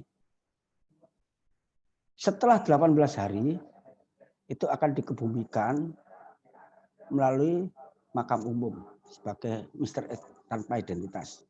Karena saya dulu di reskrim, jadi apabila penemuan mayat yang tanpa identitas itu kita siapkan. Sambil upaya Polri, upaya kami untuk mengumumkan kepada masyarakat melalui media ataupun melalui apa yang ada, tempelan-tempelan di kampung-kampung, ciri-ciri jenazah tersebut. Apakah berkenan dengan keluarga daripada masyarakat yang ada seputar situ. Saya rasa itu, mungkin kalau kurang jelas silakan disampaikan. Okay. Baik, terima kasih Kak Yudo atas pertanyaannya yang sangat detail dan cukup jelas. Lalu bagaimana tanggapan dari yang bertanya dari Kakak Polres Trenggalek tadi? Apakah sudah dapat dipahami dari pertanyaan dari jawabannya Kak Yudo? Sudah menjawab?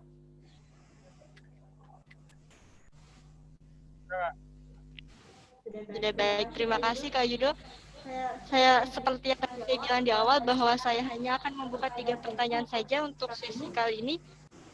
Untuk materi penanggulangan bencana hanya sambung saja. Terima Pak Yudo atas waktu dan pertanyaan teman-teman tadi. Oke, saya juga terima kasih. Mohon maaf mungkin dalam penyampaian saya ada kekurangan dalam ini, ada kurang paham, kurang puas, silakan ditulis di kertas atau catat nomor handphone saya. Kalau kurang jelas silakan. Ada yang mau mencatat? Silakan di 082. Silakan kalau ada kesulitan 082 245 777 107. Silakan. Saya 24 jam. Apabila ada yang kurang jelas akan kami jawab. Sebelum WA ataupun SMS, tunjukkan identitas dulu. Kak, saya dari sini mau izin bertanya. Pasti saya jawab. Ya, itu aja. Terima kasih atas perhatiannya. Saya mohon maaf apabila ada kekurangan. Akhirul kalam. Wassalamualaikum warahmatullahi wabarakatuh.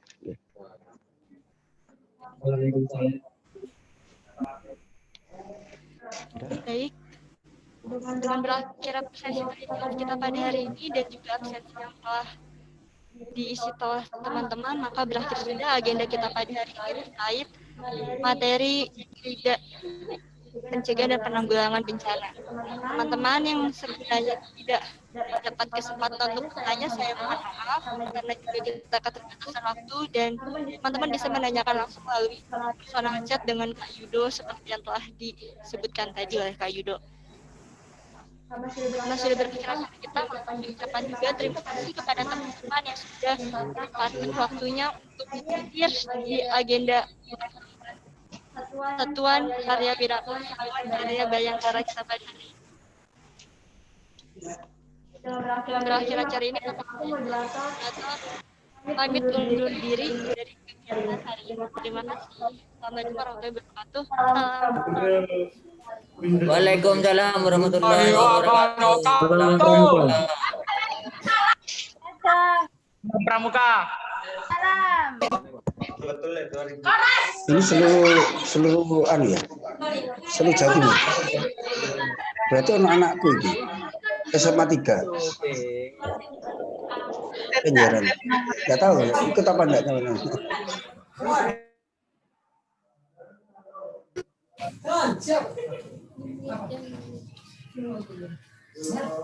Moderator tak senyum nggak takut, Bu.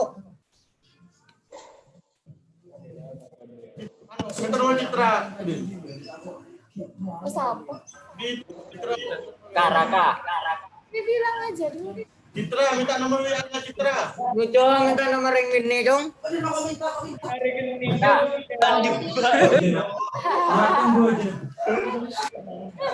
Mulai. Karaka. Udah ada. Halo, mau perkenalan sama lain. Dadah lu, Kak. Kak, dadah lu. Apa kabar? Bali. Hai,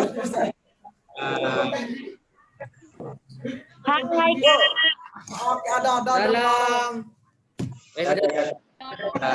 kita masih ada kegiatan buat besok hari. Dadah, Kakak. Boleh dong. ML. Mabar dong. Mabar. Mabar Kak. Dan nanya kabar ke siapa? Ya mabar Kak. Jadi mati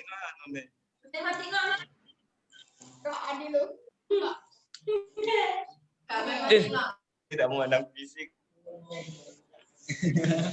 Tidak memandang kiri.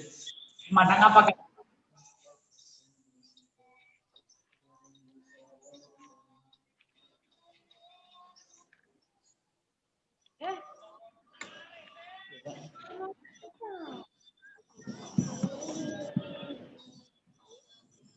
Silakan bisa dicatat nomornya Kak Yudo, dan bagi teman-teman yang mau bertanya terkait pencegahan dan penanggulangan bencana bisa melalui personal chat. Ya siap Kak. Lalu jangan lupa kita masih ada kegiatan besok hari terkait Anjungan Saka. Teman-teman masih semangat kan? Siap Kak. Masih. Waktunya apa Kak? Materi. Ini.